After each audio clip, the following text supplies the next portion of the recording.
do it. I can't tell you what. Might tell them that you're killing our mics. All right, we're not going out over the stream. We're good. We can talk, but we're good. But we're streaming. Let's double check that actually. Make sure. Just for the next couple minutes, your audio may be going out on the stream, but it shouldn't be. It should just be the music. Yeah.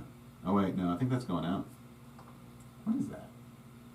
It's going out. It is going out. At least it's going out over Facebook. It is. Where did my music go?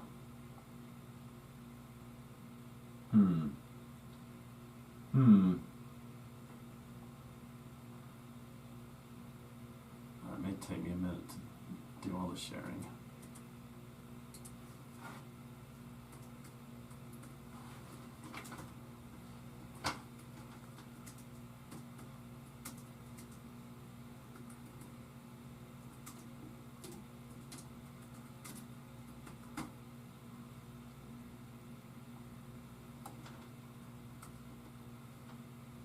What's going out currently? Somebody. Oh, it's this. Right? My audio's going out for some reason. The cam audio. This one. That's camera 3.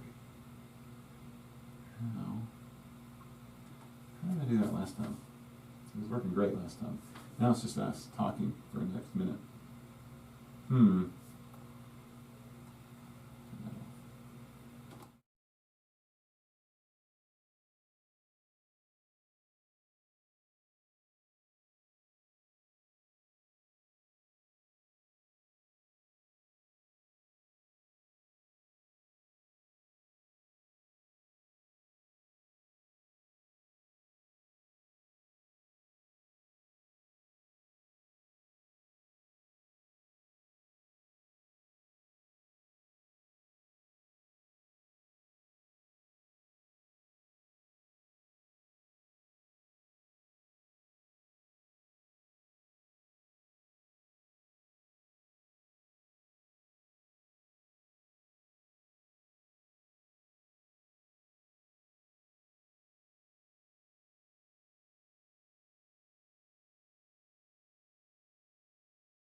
Okay. No, how about that? Okay. That was me.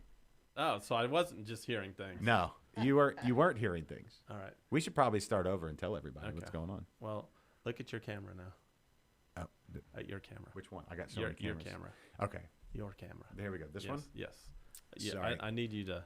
Apologize for the thing. Yeah, I I need just you did. to apologize. All right, so here's a lesson. Okay, when we go live, there's always one or two things that go wrong, and this time it was me. And I fully accept responsibility for that. But if you want to go back and catch all that juicy audio that you missed for the last 2 or 3 minutes, you can subscribe to our podcast. Hit that graphic, Kennedy, on iTunes or Google Podcast or Stitcher or wherever you get Spotify. Anywhere you get podcasts, our podcast will be there to download. In case you can't join us live, you can listen to all that audio exclusive now. So we didn't have audio going up this whole time? I don't think so. Oh. So we'll go back and do all that stuff again. Hey, welcome everybody to the show. And Fantastic. hello, Tom, Jose. Who else did I see? I saw some other Jeffrey, Jeremy. Yeah. Everybody, welcome into the show. Jeremy hasn't joined us for a while. Hey, Jeremy. No, welcome back, sir. And it's good to have everybody watching today. We were having this whole conversation that you missed, and I just won't reference the fact that you missed it again. That way, no one will be the wiser about Nederland. Did you know Nederland is in the Golden Triangle, Kennedy? I knew that. Yes. But it's not the whole Golden Triangle. So one could go to the Golden Triangle but not go to Nederland. That's correct, yes. But why would you do that? That's the biggest question. I don't know. All right. So Justin and Gabrielle, thank you for joining us today from Nederland. Yes, guys. People saw your mural, word of the day, but nobody knew it was the word of the day. But anyway, now that we're back to where we should be, all right? Sorry. It's Monday. That's the problem with doing a show on a Monday. We get a case of the Mondays. But you know what fixes a case of the Mondays? Beer. Yes, absolutely. Take 2 of these and call me after lunch. Did you have a question? Oh, I do have a question. Guys, this is for you and everybody watching. What is in your glass? What exactly are you drinking? It's time for your favorite segment and mine, here on Liquid Lunch. This is... What you drinking? And today... Love the fancy graphics. Yo, listen. Yeah, we spare no expense here. Seriously, the budget on this show, beyond... Now, if we could just get some production staff that could watch the audio feed, that would be fantastic. But since that falls on me, what do you guys got? I am drinking our newest hazy IPA, Hazy Mornings. Hmm? So this is, we have pretty much a staple IPA, not the mama that we keep on most of the time. And then we just rotate in and out. Besides that, this is one that's been on for about a week now. Okay. Hazy morning seems like every morning in Nederland. Yes, Truly. and that was right in the time frame of our new child popping out, so they were extra hazy. Yes. That's why we named it that. Just we are tired every day. Yes. Well, welcome to the next, I don't know. So far, it's been 14 years for me. Yeah, I don't know when it stops.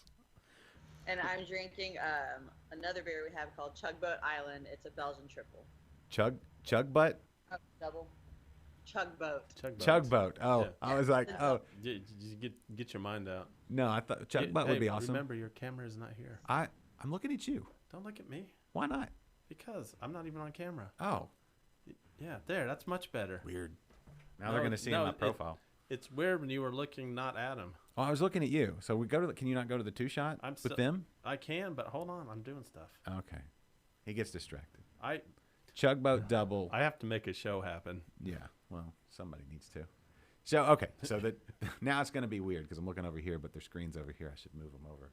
You I'll can look up see there. him up there. Oh, there we go. Yeah. Yeah, but now I'm looking up. So now it's weird. See, this is the problem with being a host. You want to look at things, but then you got to look here. Anyway, tell me more about the beer. Tell me more about the double. Is it a Belgian double? Yes. Triple? No, she said double. No, it's a double. My bad. Yeah. Do you say double or double? I've heard it both. You could say both because it's a false or it's a true cognate. It means double in both languages. So I'm pronouncing it the English version. You could say triple or tripel. You could say double or double. I've honestly never said Dubel or Tripel, Uh-huh. and just assumed I could be wrong, and I'm just not going to. No, I'm there. But, I mean, we very much respect like traditional Belgian style beers here. Not many brand new breweries open up with a saison on tap, Right. Yet alone a staple that stays on, always. But so we've made several different Belgian style beer here that we think are pretty true to style. That's cool. Okay, so that makes me okay. So one, is a true what? A double, not double entendre. What'd you call it? A double. It's a true cognate. True. Like a word means the same thing in both languages. Oh, right. So it's not like just a rough translation. Yes. Like, okay, I understand. I think Arkansas education showing through there. Oh, just learned that with y'all, honestly. Cool. No, I like that. I feel like we've all gotten a little smarter today already. So okay, I gotta. Jose says tomato and tomatel is exactly the same. Agreed. He actually just said tomato. No, he did say tomato. Mm-hmm. Tomato tomatel. Tomatel.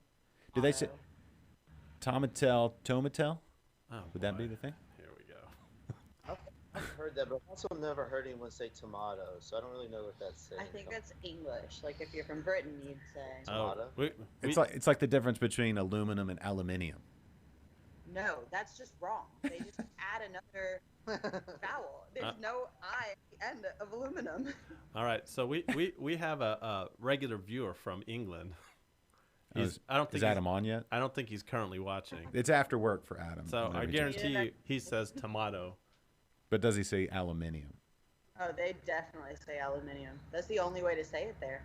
Well, and they also have bonnets and boots in their cars. And not like here in Texas, you have a boot, but you have another boot right next to it. And in Canada, you turn a boot. Yeah. I love funny British terms. Like, we watch British comedies, and I just love the little weird shit that they say. And we actually have our Hefeweizen is called Fitbird, just because I thought it was so funny that they call girls birds, and then the hot girls, they call them fit. So they call them Fitbirds. And that's literally what our Hefeweizen is called now. That's hot. That's hot. The did the beer can work today, Kennedy? Were we able to rig that up, engineer it? I don't think it turned on. Oh. Did you turn it on?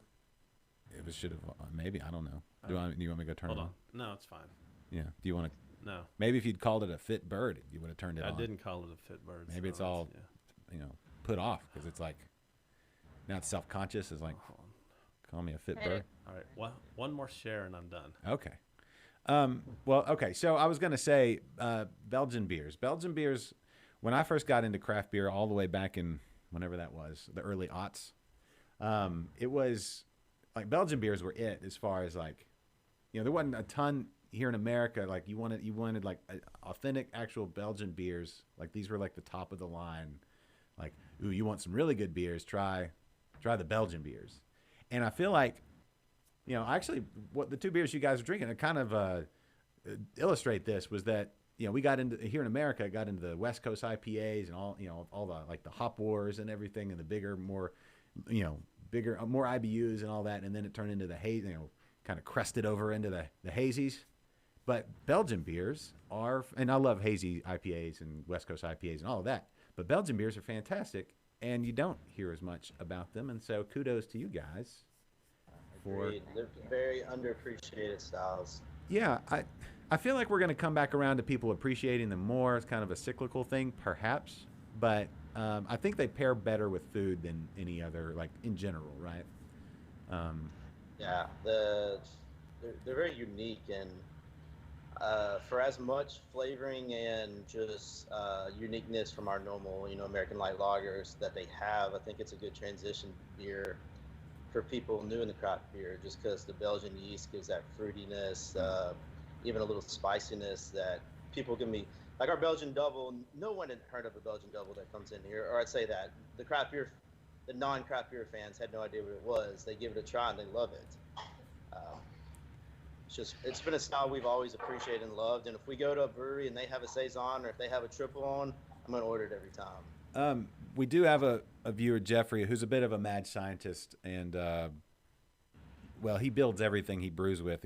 But he's wanting to know if he considered a Belgian hazy IPA. No. Oh no, that one's not a Belgian.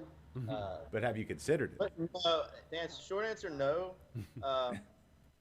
I've made a couple of Belgian IPAs, and it's a very hard thing to get right. Yeah. It's a balance where you can still get that esters from the Belgian yeast and the hops not overpower it. It's kind of a thin line.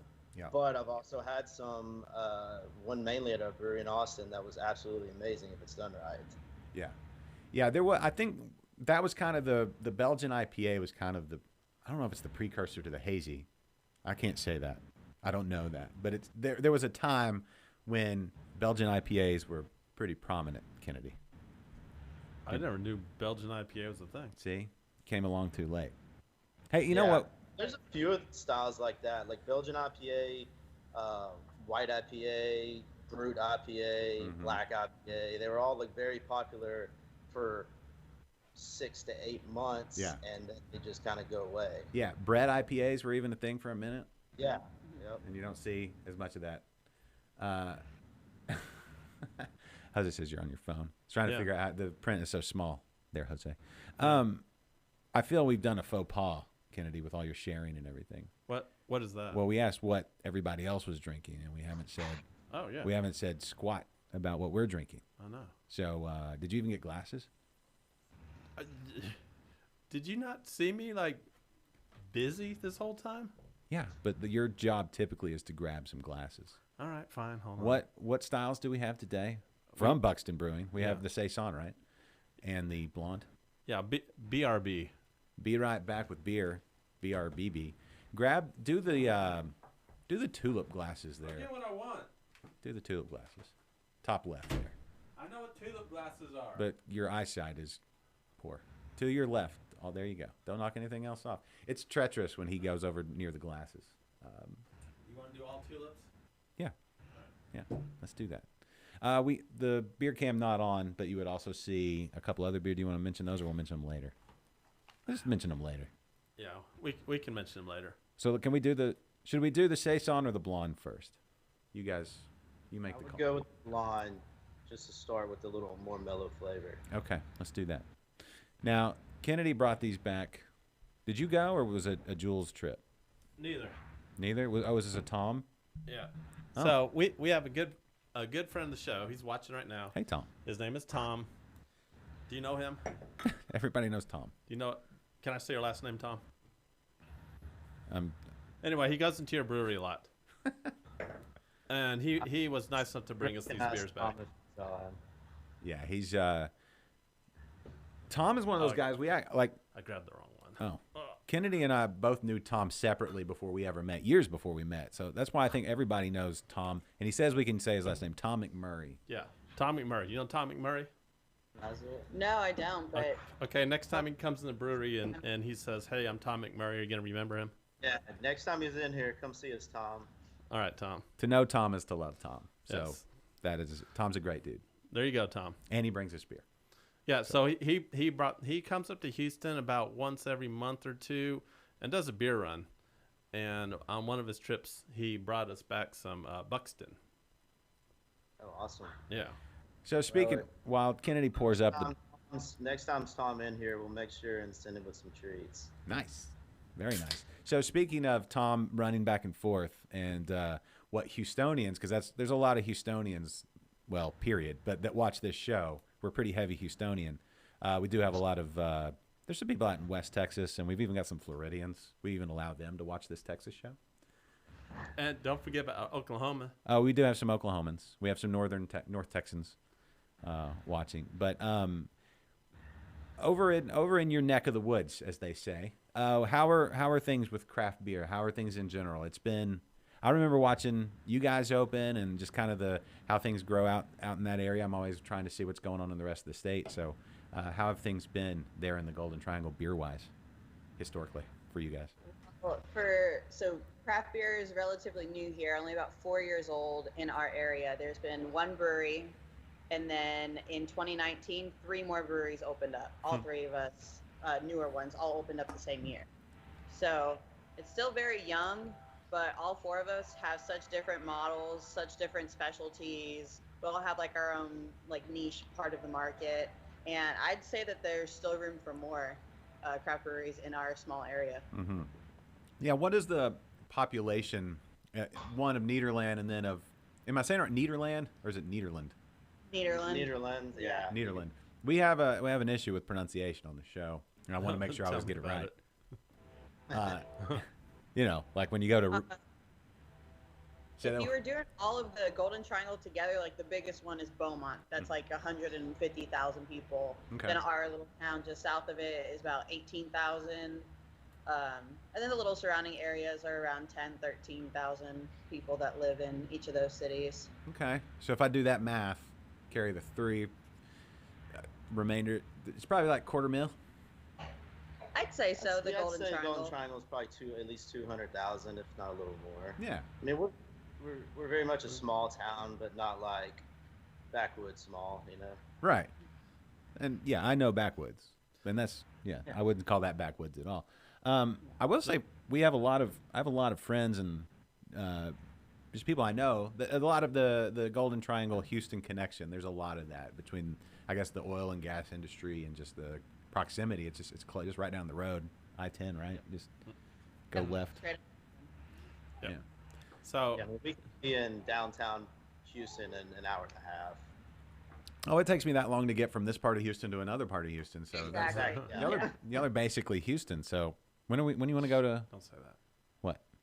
They might take offense. That they're part of Houston? Yeah. I mean, honestly, anytime we can get away, we love going to Houston.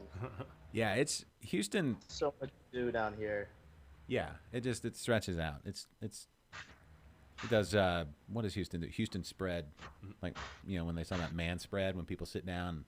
No one talks about man spread. Well, there's been a person that's talked about it before. No one wants to hear about that. Well, I'm just saying that's what Houston does. We just relax. We lean back and stretch out and make ourselves comfortable. Oh, come to Houston and spread out. I think somebody could take that expression the wrong way.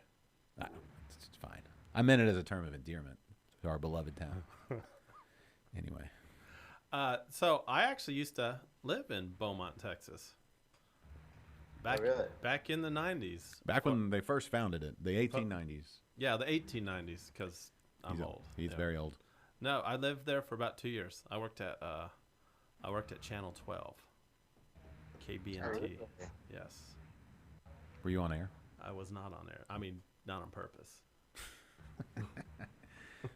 But yeah, there was, and at that time there was nothing even close to a craft brewery there. I don't think there was one anywhere. Wow, St. Arnold was 94. Yeah, it was after that. What is the ABV on this Easy Breezy?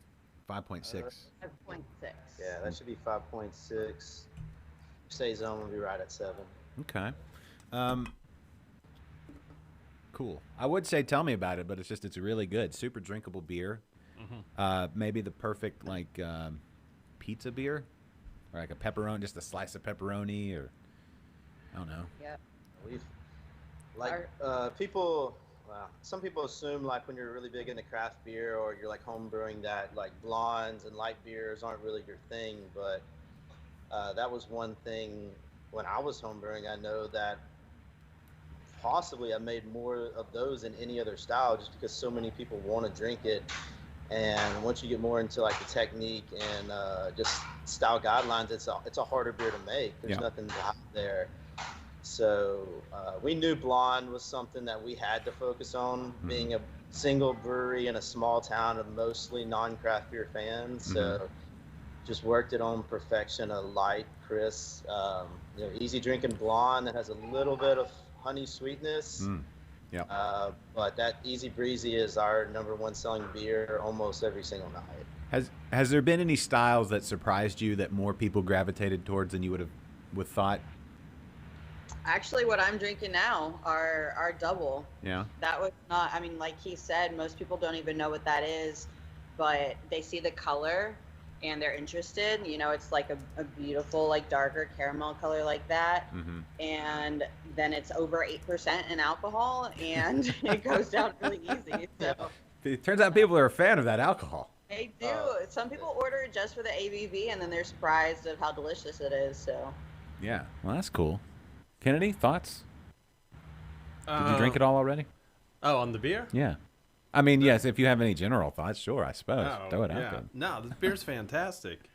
And, you know, I could tell that this should be an award-winning beer. This is Oh, yeah. probably one of the better blondes I've ever had. Well, don't tell Jules that.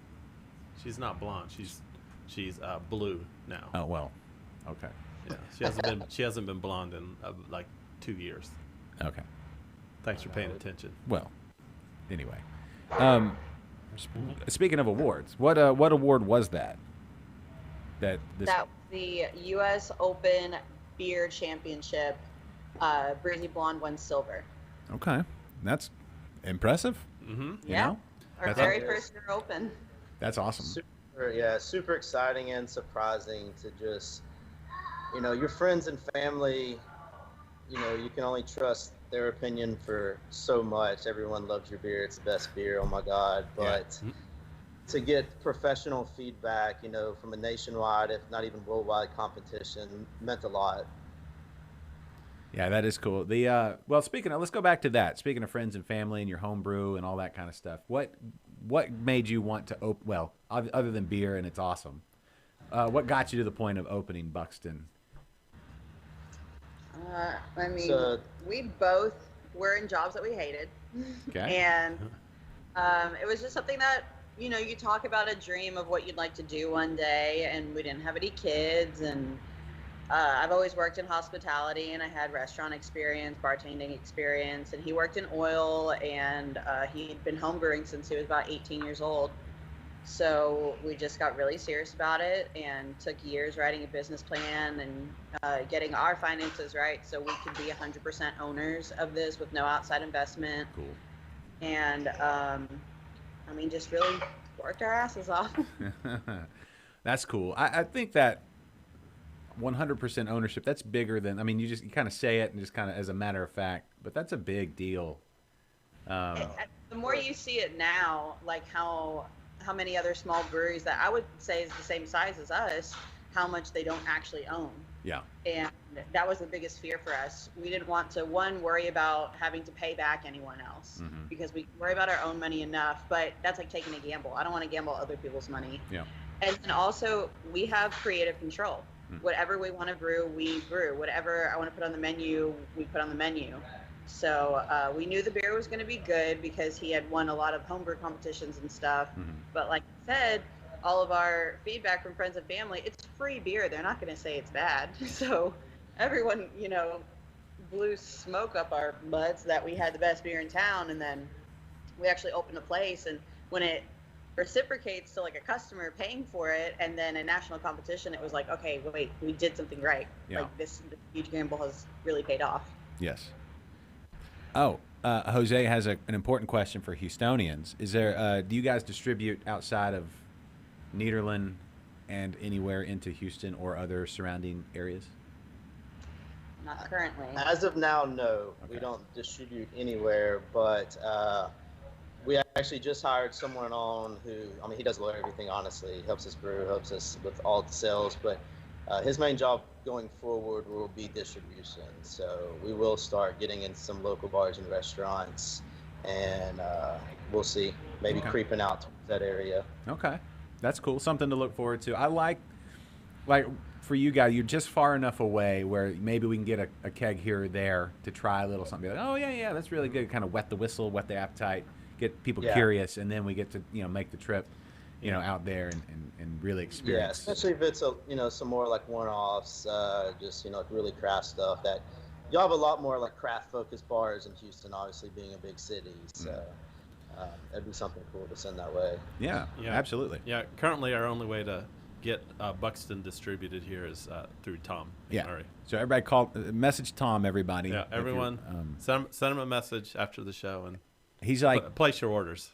I don't know if he's I don't know if he's the Bandit or if he's what was the truck driver's name that Jerry Reed played? What was his name? I don't know. I don't either. I don't remember. Anyway, it just crank up eastbound and down and just head to Nederland. You know. Well, you would be going eastbound. Yeah. If you're leaving here going to Nederland. Right, and then just play it in reverse when you're on your way back. Delicious blonde ale. I drank all my blonde ale. So did I. Yeah. Are we ready to do the saison? Yeah. I'm excited. I love saisons. Saisons are one of my favorite styles. I tried to brew a saison once. Not good. No. No, I'd say about 1 out of every 2 of my homebrews are drinkable. Yeah, I'm Snowman. That's it, Blake. Thank you. And then out of my drinkable ones, 1 out of every 4 wins an award at our homebrew competition. So 4 have one. One has one. You've done 4 drinkable, and 1 has won an award. Yeah, basically. No, you've had some that have been. No, some of them are good. Some I'm like it's usually the ones that I want to go and like experiment on. When I think, all right, I've done a couple good batches, I'm gonna try something new. And is it no, the new one that's good, or the new one you mess up? It's the new one I mess up. Yeah, just Pretty calm. you gotta stay in your wheelhouse and just perfect, embrace the grind, as they say. So And Justin, Jose also points out that 5th place is not an award. Justin, so are you from the Golden Triangle area? Yes, sir. Yeah, I was born in. Well, I was born in a little town. I grew up in Groves, which is just right down the road. Another city about the size of Nederland.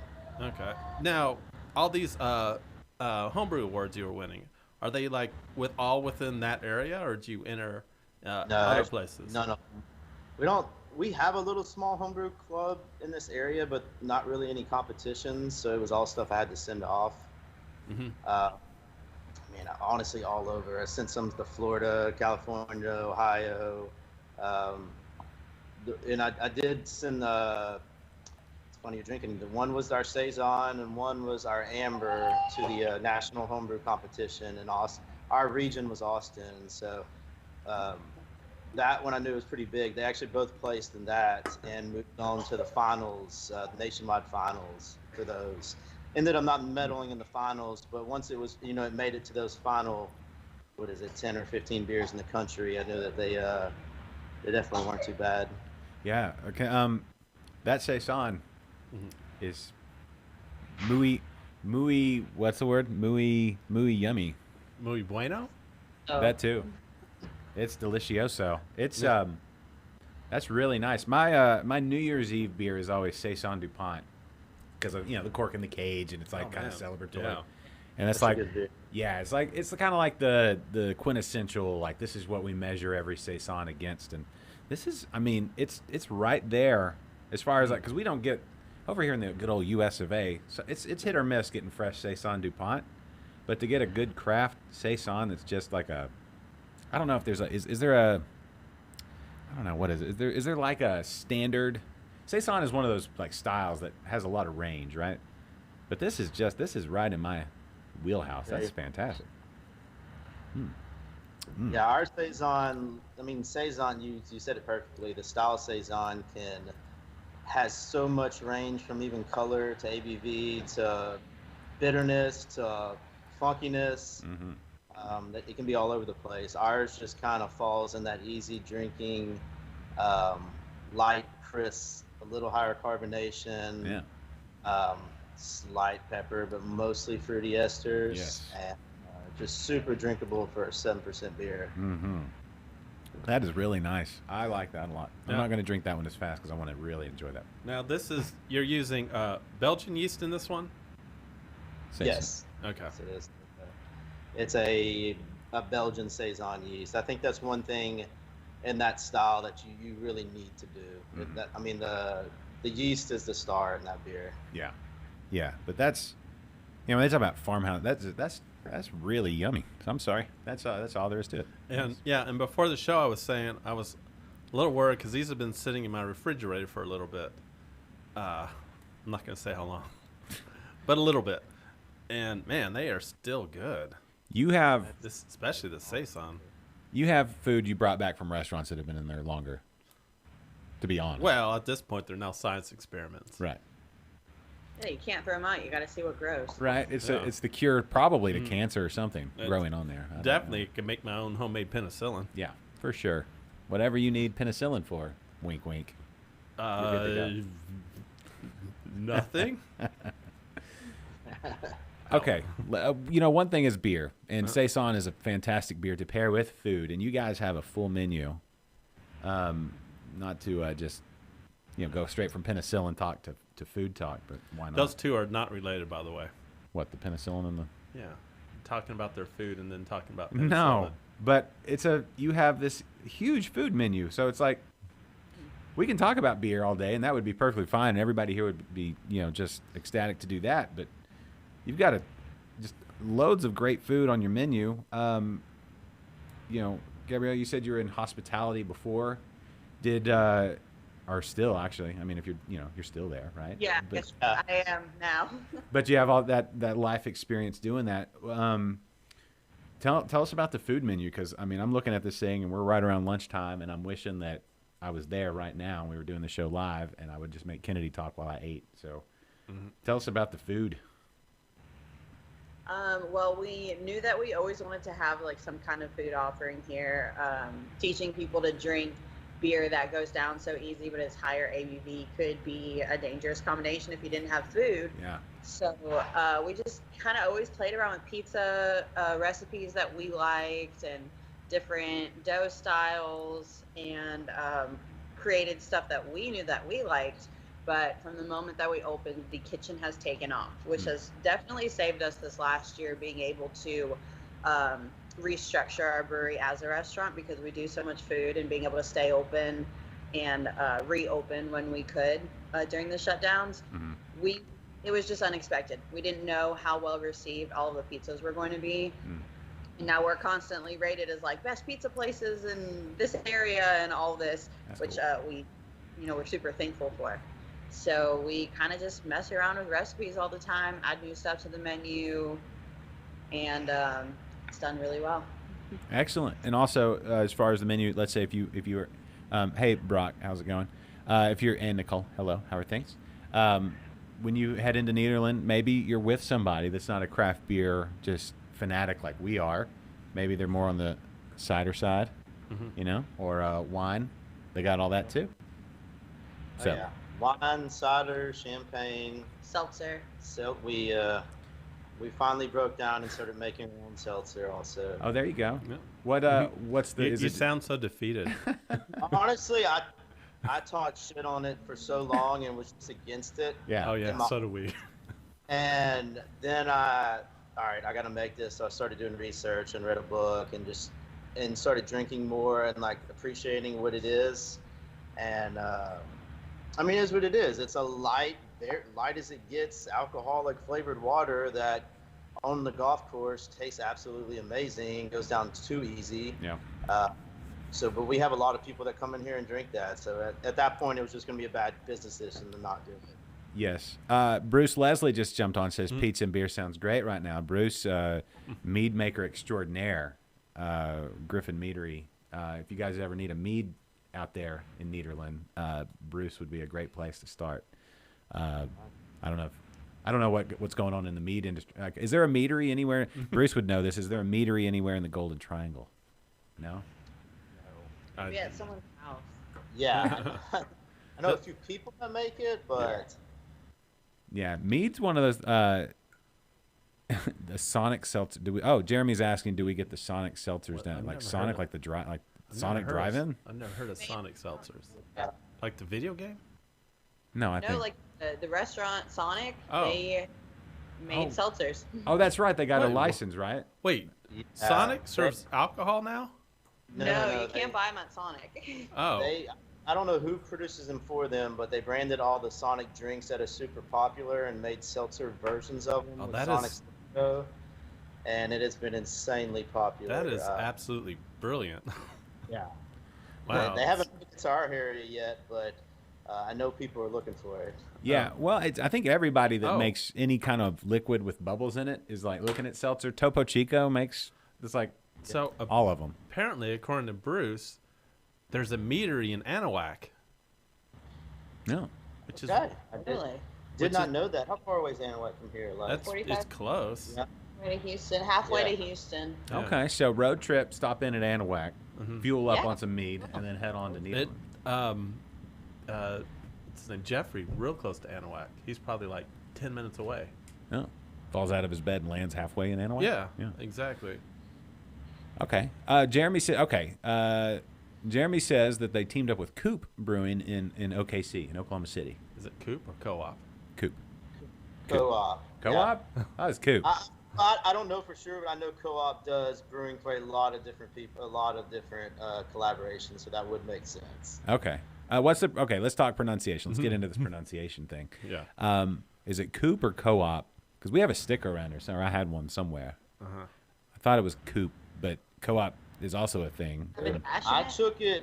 Only reason I took it as Co-op is because every one of their beers I've seen is a collab with someone else, so like cooperating with someone. Okay. But I could have made that up. No. That seems reasonable. That seems very reasonable. Wow. I'm always up there that I can be wrong. Mystic Meadery. Yeah. Thanks for jumping on, Bruce. Yes. We had no idea. Yes. Mystic Meadery in Anahuac. There you go. We'll have to check it out. Yeah. Mead's fun. Mead's one of those things that you don't realize how fun it is until you've had too much mead. Mead's dangerous. Mead'll jump up there and get you. Yeah. And then you need some more pizza. It's like I didn't need to order enough pizza to go with this mead. All right, Co-op. All right, Jeremy says Co-op, so I was wrong second time today. All right. Jeremy would never, know. Never before happened that I was wrong twice in the same day. Yeah. But anyway, you know what I was right about? How you pronounce Blanco, Texas. Oh boy, here we You remember go. that? I knew this was coming. Well, I'm just saying. Do you remember that? Blanco? All right. Yeah, the town of All right. Blanco. So. My last name is Blanco. Exactly, Oh, and that's yeah. proper pronunciation Don't of start. the name. Don't start. But of the town. Is the town really Blanco? Texans. Okay, it's not Amarillo, and it's not Blanco. All right. It's the white way of saying it. But it is. Okay, so Josh and I had the biggest debate on whether it's pronounced. You debated, and I was right. Okay. I no. just simply stated the fact, and then we called the So- Blanco So Chamber first of of all, Commerce. to preface this, Josh is from Arkansas. All right. Yeah. So he starts saying Blanco, and I'm like, just like he starts saying, we have a beer from Conroe, from Southern Star, their Mexican lager, and he was one day calling it Hecho and Conroe. That's what. Yeah, Right. he's calling so Because he's, it was. So he was saying was Blanco, Hecho. and I'm like, no, it's pronounced Blanco, and he goes, no, it's Blanco. So he calls the Chamber of Commerce on air, and damn it, he was right. They pronounce it Blanco. Yeah. I know that they pronounce it that way, Yes. but it's a Spanish word. Sure. I agree. I'm in total agreement with you. No, I think proper pronunciation in the Spanish language is Blanco, the Blanco River, but the town is Blanco. Blanco. I just pulled it up on Wikipedia, and the pronunciation is B-L-A-N-G, Blang, K-O-H, Co.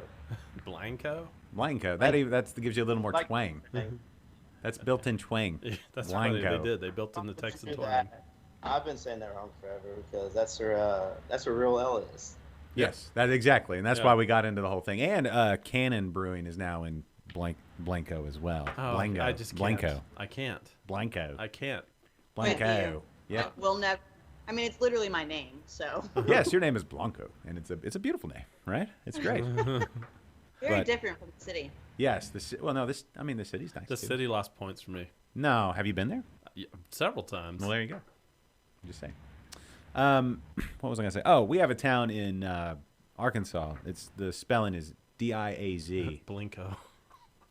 which is Diaz, right? Diaz. D-I-A-Z? Yeah, It's Diaz. but in Arkansas it's pronounced Diaz.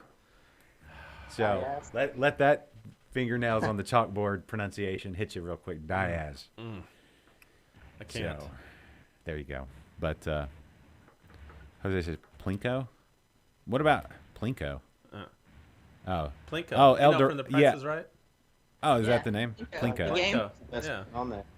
Oh, El Dorado. Yeah, El Dorado. That's Oh, true. That God. Arkansas is El Dorado. Yes, there's there's a town in Kansas because my grandparents are from Kansas. Do you know why they have to call it El Dorado? No. Because it's so small, you have to stretch out the way you say the name to extend the time you were there, because it takes that long to get through it. El Dorado. That was possibly the worst joke you've ever. It's told. not a joke. It's true. It's part of the bylaws. That is the worst joke you've ever. It's not told. a joke. It's in the bylaws. The pronunciation doesn't make it any longer. If it was Dorado or Dorado. Exactly. Dorado. El Dorado. You don't listen. Oh, have you ever been to Arkansas? He's saying El Dorado. I don't have any reason to go to Arkansas. Listen. Well, first of all, there's some really good breweries in Arkansas. I would like to go to the Presidential Library in Arkansas. It's like 3 books. Don't waste your time on the books in Arkansas. Let's be honest. Or the shoe stores, because nobody buys them. But. Do you know the toothbrush was invented in Arkansas? That's my joke.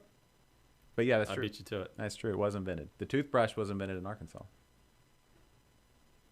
Wait, so how or why did you end up here? I fell in love with a woman from Texas. Best decision you've literally ever made, ever. Right. The story of very many people, fell in love. But yeah, my wife is from here. So she moved to Arkansas, was like, and then moved back. But I went with her. So it's like, I followed her back. And persistence will work. So now it's been 20 years. So there you go. But yeah, the toothbrush invented in Arkansas.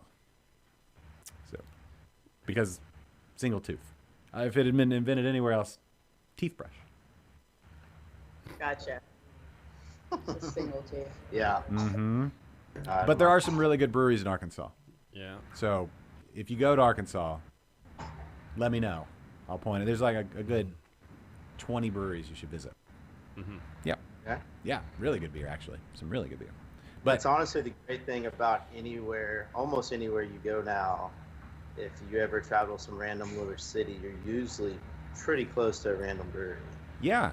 Well, yeah, that's the thing. It's like, where you guys are at and then on into Louisiana and over across, the Gulf, the whole Gulf kind of circle around area. There's a bunch of good breweries on that whole I-10 and south stretch. So yeah, there's a few we would have. Like I still have never been to Parrish, Louisiana, and they make absolutely amazing beer. Yes. And they're not that far from us. I think Parrish is I don't know, 3 or 4 hours away. Yeah. Yeah. I mean, it's right there. Once you get out to your neck of the woods. Yeah. And then you go on into Mississippi. There's some great, right there. Alabama, even in, Panhandle of Florida. There's some great breweries out there. Mm-hmm. You know what I'm saying? Speaking of Parrish. Yeah. Our current homebrew competition is we have to do a Ghost in the Machine clone. Oh. So I'm currently brewing a Ghost in the Machine clone. There you go. How's it going? God, I want to judge that competition. I don't know. Well, stay away from. I don't know. Kennedy's are hit or miss, as he said. But I was way off on my numbers. Well, let me say this. Pre-fermentation, my numbers were like a good 15 points lower than what they should have been. Oh, I mean, that's lower. Yeah, because it's supposed to be like an 8% beer, and I'll be lucky if it's 6. No. Still want to judge that competition, Justin? I don't know if that's a horrible thing. Ghost is on that upper end. Ghost is like 8.5%. Yeah. And it's becoming more relevant in our area, and I think people order it and even order it like a tall glass and don't realize what they're drinking. Yeah. Just pounded 20 ounces of 8.5% beer. Yeah. Well, I'll say this: the Rogue Brewers, which is kind of the northeast region homebrew club, right? That may actually be the closest homebrew club to you guys. Well, wait, no, you said there was one in Yeah, one in Beaumont. We do have a little bitty homebrew shop in Beaumont. Oh, so you do have a homebrew shop. I said that. Sadly, I just read that I think they're closing. Just read that last week, I think. Yeah. Well, there's only 3 or 4 in all of Houston. Yeah. Right? So it honestly was weird. Am I wrong about that? Didn't even make sense for us to really, to support one. But maybe 5. Depends on where you draw the line. 6, 7, depending if you go all the way up to. Do you go to? Okay, even 7 breweries in an area of over 4 million people is not a lot. No. I know the first homebrew kit I ever bought was from DeFalco's. Yeah. Are they still open in Houston? No, Scott retired. Yeah, it's sad. And closed up shop. But I mean, we've got some good stores here. Farm Boy has a couple different shops. Preston's Place, the Grain Cellar, Brew It Yourself in Spring, Leslie's Place. I never can remember Leslie's Place. There's down in Clear Lake-ish. Yeah, the one in Clear Lake. And then there's one I think in Bryan College Station area. I consider that because that's just as close to me as I am to like downtown Houston. Yeah, but you kind of live out there. That's fine. So, but yeah, I mean, there's a handful. But no, yeah, sadly, because DeFalco's had 2 locations for a minute. I mean, sadly, it's going the way of like everyone's getting all their stuff online. Hoppin' Great Homebrew Supply. Thank you, Blake. Everyone's getting their stuff online, but man, I'd love going and like to the homebrew shop and milling my own grain. Yeah, that's probably one of my favorite parts. Yeah, even the little one here did a thing where like it was the first, was it Tuesday or Thursday? Thursday. The first Thursday of every month.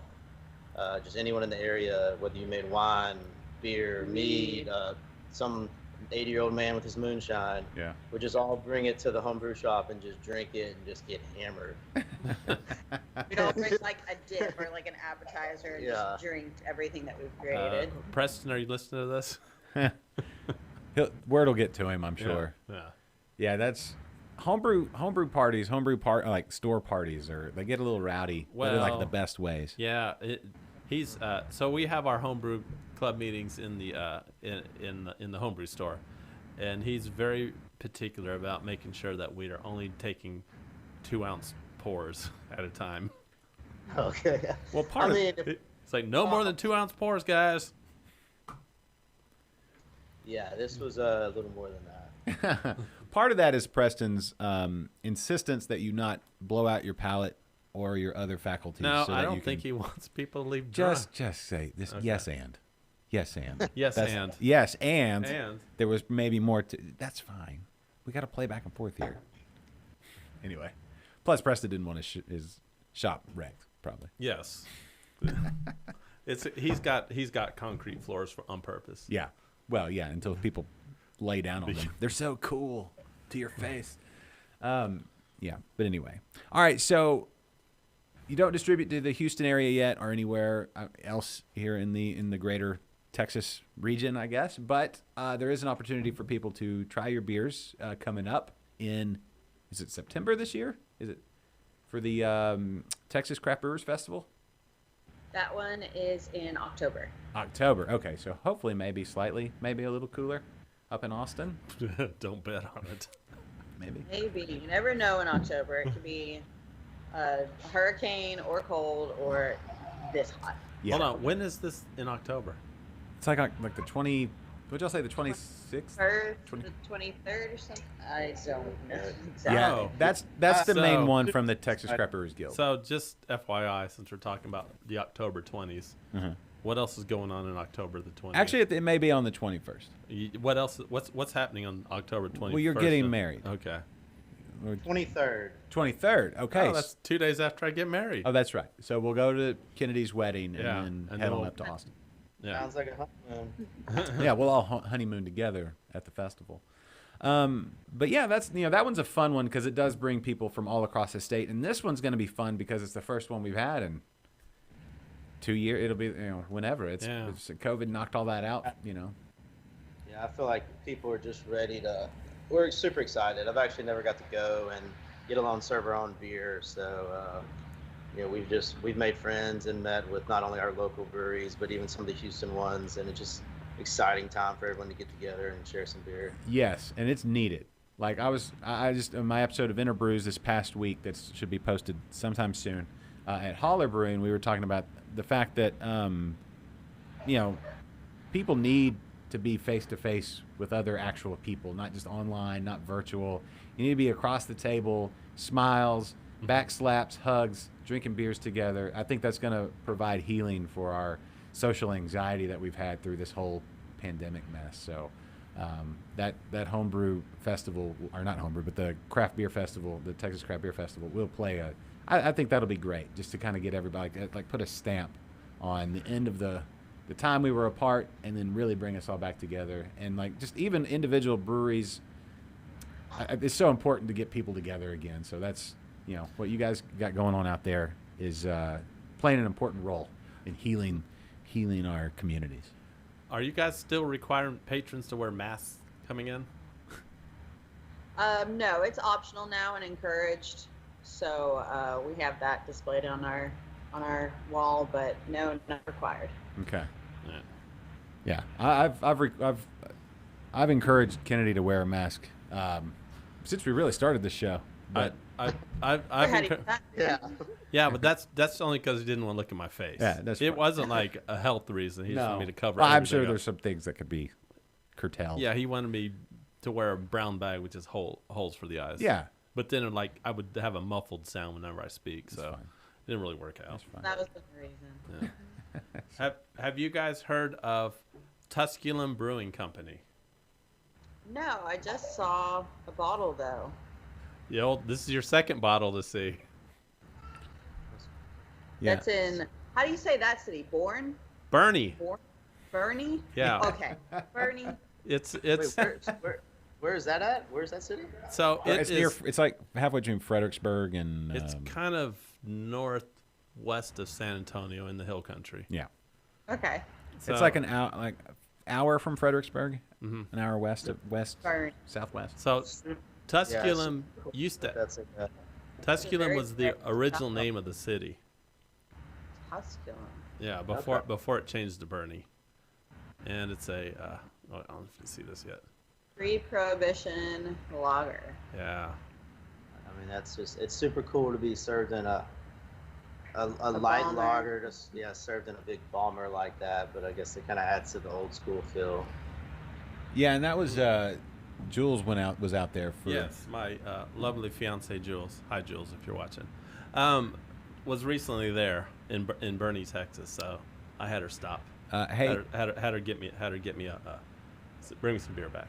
okay. First of all, Jose finally getting married, so he just picked up on that one. Way to pay attention, Jose. Well, he wasn't here last week. So last week was our first time we came back. We've been on a bit of a hiatus. Mm-hmm. So last week was our first show in 3 months. Yeah. So and during this time I got engaged. So Josh has been just giving me all sorts of shit for the last Congrats, 3 years about getting married. Yeah. Yeah. And so Yeah. I'm not saying that Josh had anything to do with it, but I am getting married now. No, it's good. It's good for you. It'll be good for you. But in particular, you need it. I don't know. Trust me. You'll figure it out. Uh-huh. I'm just saying. Well, I held out as long as I possibly could. Which was detrimental to your everything. Was it? Anyway, Jessica says Bernie near Fredericksburg. Like Uh-huh. I said, she says it's a cute town. Mm-hmm. So there you go. Head to Bernie Do we because have a bottle opener? of course we do. What happened to it? It I used don't to know. be like right here. We do. I don't know. Can you use your teeth? I can use my wedding ring. Let me see that thing. All right. Wedding rings are great for opening beer bottles. Did you know this? You know that trick. Yeah. You just I don't know. I don't wear one. I actually had to stop. Mine has a crack almost all the way through now. So there you I go. feel like the next bottle is going to finish it off. Your wedding ring has a crack through it? It does, and it's tungsten. It's supposed to be that metal that you can't break. But I've also have not lost it yet, and that's super surprising. So Yes. I'll take that. I almost when I was getting my wedding ring, I almost went with the I don't know if this is a very 2000 what year did I get married? 2002 thing. But they had the titanium rings. And I was like, "Ooh, that seems kind of cool." But then somebody said, "Yeah, but if you get stung by a bee on your finger and your finger swells up, they have to cut off your finger because they can't cut through the titanium." I was like, "All right, I'll just go with the normal one." But it served me well. So went with the straight white gold, polish it up every couple of years because it gets kind of, worn. And that's that's good. It works. It's all Classic choice. Yes. So, and it was less expensive because I had no money at the time. All right. So here's the thing about this beer. Mm-hmm. If you go to their website Mm-hmm. and you can look at their menu, Yep. this beer is listed as 14% ABV. Well, so what are we about to get into? But the bottle says 4.7. Yeah. So it's either 14%, 14%. I'm going to go get some. That's a lot of range. or 4.7. I'm pretty sure this is not a 14% ABV lager. Go to smell and tell that right away. Yeah. That would be super boozy. No, it's not. That's no, that's 4. it's not. It's not 14%. That's nice though. Also, just be respect if they somehow got that beer. They just top it off with a couple shots of vodka or something. We used to do that back in the day. I don't recommend it, but yeah. Let's see. Oh, Jose just said don't get stung on your finger. Yeah, that's you could avoid that. We've actually got wasps in our house. Kenny, if you see a wasp, just swat it. Is it a mud dauber? No, it's an actual wasp. A mud dauber is a wasp. But it doesn't sting you. No, I was gonna say they don't sting. No, it's a fully loaded wasp. They're like right by the door, and so they Like get a inside. yellow jacket? No, like a red wasp, Oh, like the real deal. okay. That they don't lose their stinger and they're just angry all the time. Okay. Yeah, I don't understand. I don't know what happened to wasps, but they got angry and stayed that way. Mm-hmm. They're just like they're real jerks. They're just jerks. I blame it on urban sprawl. Maybe. Yeah. Yeah. Jose says he sees 2 right now. Oh wait, that's a different thing. Oh. Yeah, I think he's trying to say something. Yeah, that was all caps. Yeah. Okay, I get your joke. That's hilarious. Yeah. This is obviously Jose's been drinking as well. Yeah. Actually, I think Jose's perpetually drunk. Jose, where His were you? comedy is. Where were you last week, Jose? Yeah, what was going on, bud? Sorry, we're looking at the chat. I apologize. We should have sent y'all the link to the chat so you could see all the shenanigans. Yeah, no, it's on. If you're looking at either Facebook or YouTube, you can see all the chats. I think if you go to our website and watch the stream, you get everybody's chats. Well, yeah. If I no, on YouTube you can get everybody's chats. Same thing on our website, though. Yeah. Yeah. I So if you think- go to liquidlunchshow.com. Well, I think our website takes the YouTube stream. Yeah, but it takes the restream chat. Anyway, I can put up the comments, but they cover everything now. Oh, well, it's fine. Don't worry about it. We'll just relay the really good ones. Some of them aren't that good. Jules says Tripper from Tusculum, right? Which one is which? But he says they're awesome people. Yeah. She was just there. Yeah, they have a historic downtown building in Bernie, Texas, like a really old 3-story building with the basement. Yeah. And they got like the grand tour of the place. There you go.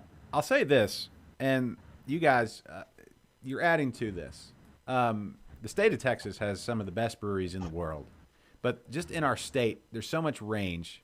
You know, from you guys out in the Golden Triangle, it has its own vibe. Houston has its vibe, Austin. But then you get into the hill country, you get out into West Texas and up north and out towards like Amarillo and Abilene and Lubbock. I've been to Lubbock lately. Man, we've got a great state. And the fact that you guys are in the same state as like, breweries out in El Paso and it's like a 4-day journey between the two of you.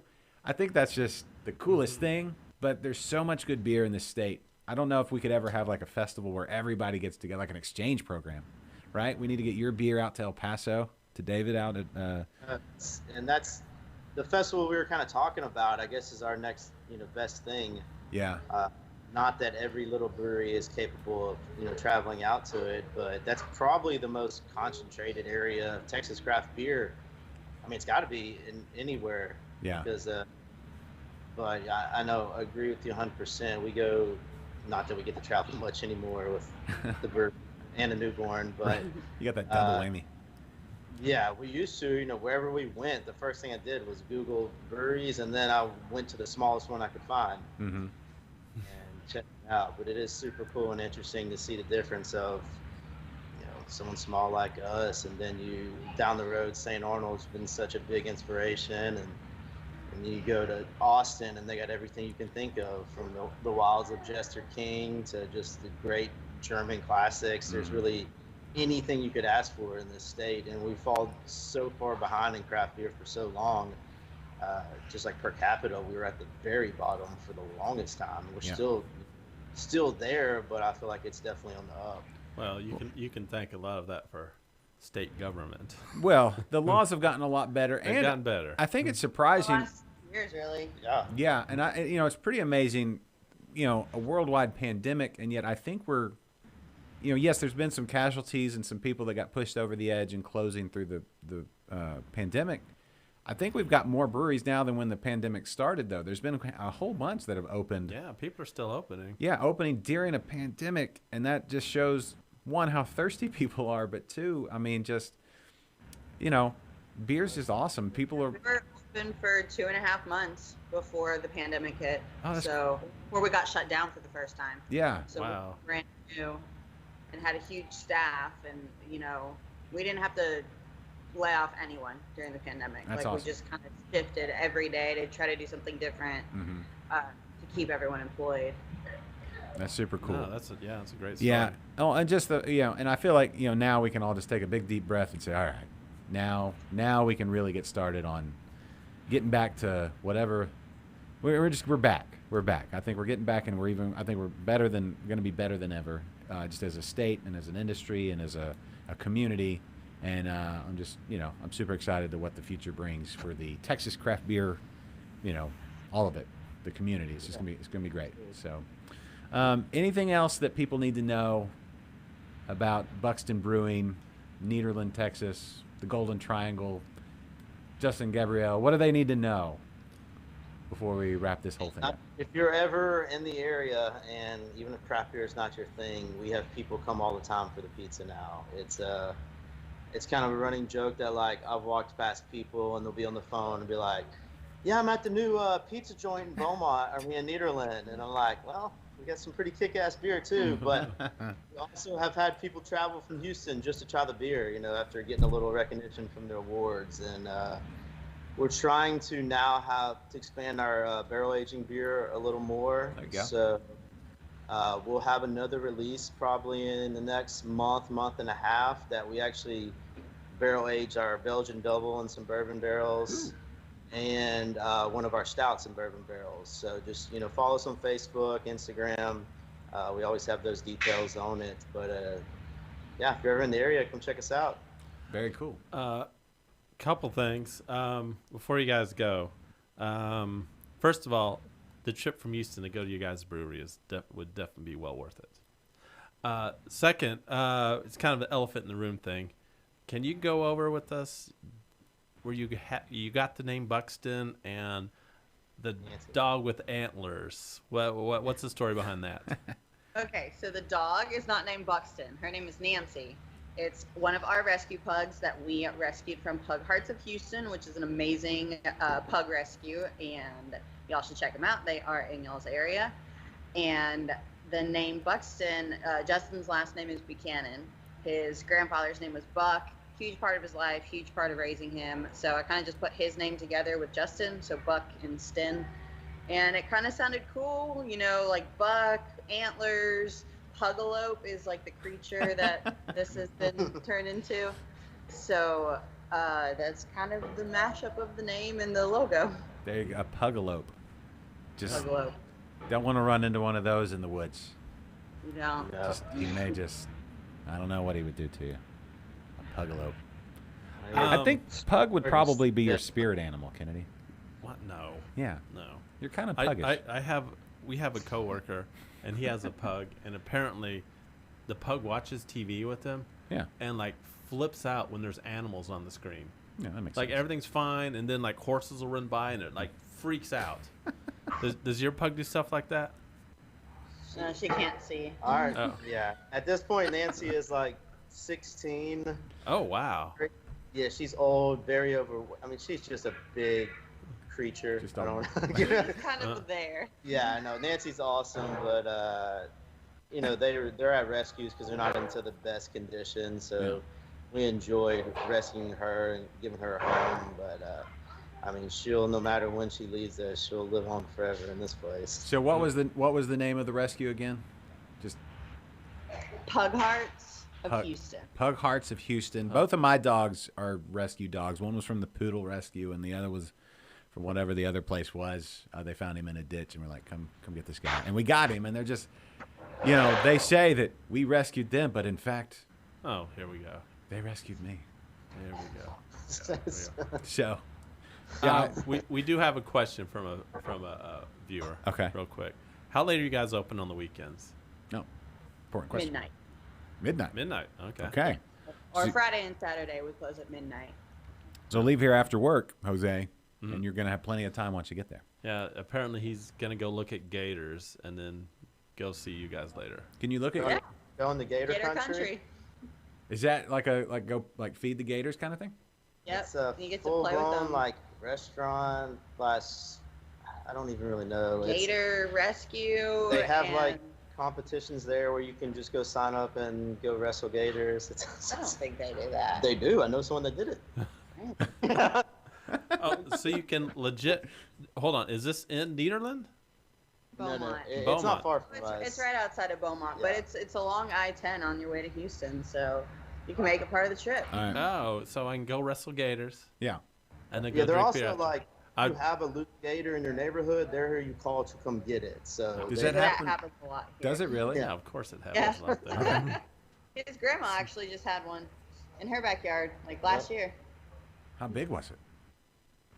Like 4 foot. 4 or 5 feet. Yeah. Oh, it's like a baby then. Yeah. Yeah, not no monster. Too big Yeah. though. It's too. It's called Gator Country, and they came and got him. Yeah. That is wild. So I'll be honest. I would probably go to the brewery first before I went and wrestle a gator. I'll be completely honest with you. I've never been to Gator Country myself. I would want to get a tight buzz first. Yes. I smell a road trip. I definitely would need that liquid courage before facing a I'm gator. smelling a road trip. I'm thinking a show from the brewery and then after show at Gator Country. Yeah. Sounds good. Absolutely. Kennedy wrestles a gator, comes back with most of his fingers. Mhm. Sounds fun. Yeah. All right. I think you'd have the reach on the gators. It depends how big of a gator. Well, they have those alligator arms, right? They never tip. Yeah. I can't quite get them. You know, they're like T-Rexes. You know, that if way. you're standing straight up, a gator can't bite you. You can't bite your foot. Yeah, because they can't twist their head to the side. I feel So like if you're standing vertical, they can't hurt you. so. If you're wearing flip flops, that's not true. I know. That's a lie. It's Somewhere it's somebody a- at National it's a- Geographic it's is a throwing. big lie. Somebody at National Geographic is throwing their. As I was thinking of logistics in my head, I'm like, I'm pretty sure they could bite your Yeah. hands. They could bite. Yeah, that sounds bad. Do not take advice on wrestling gators from this show. We know next to nothing about that. Next to nothing.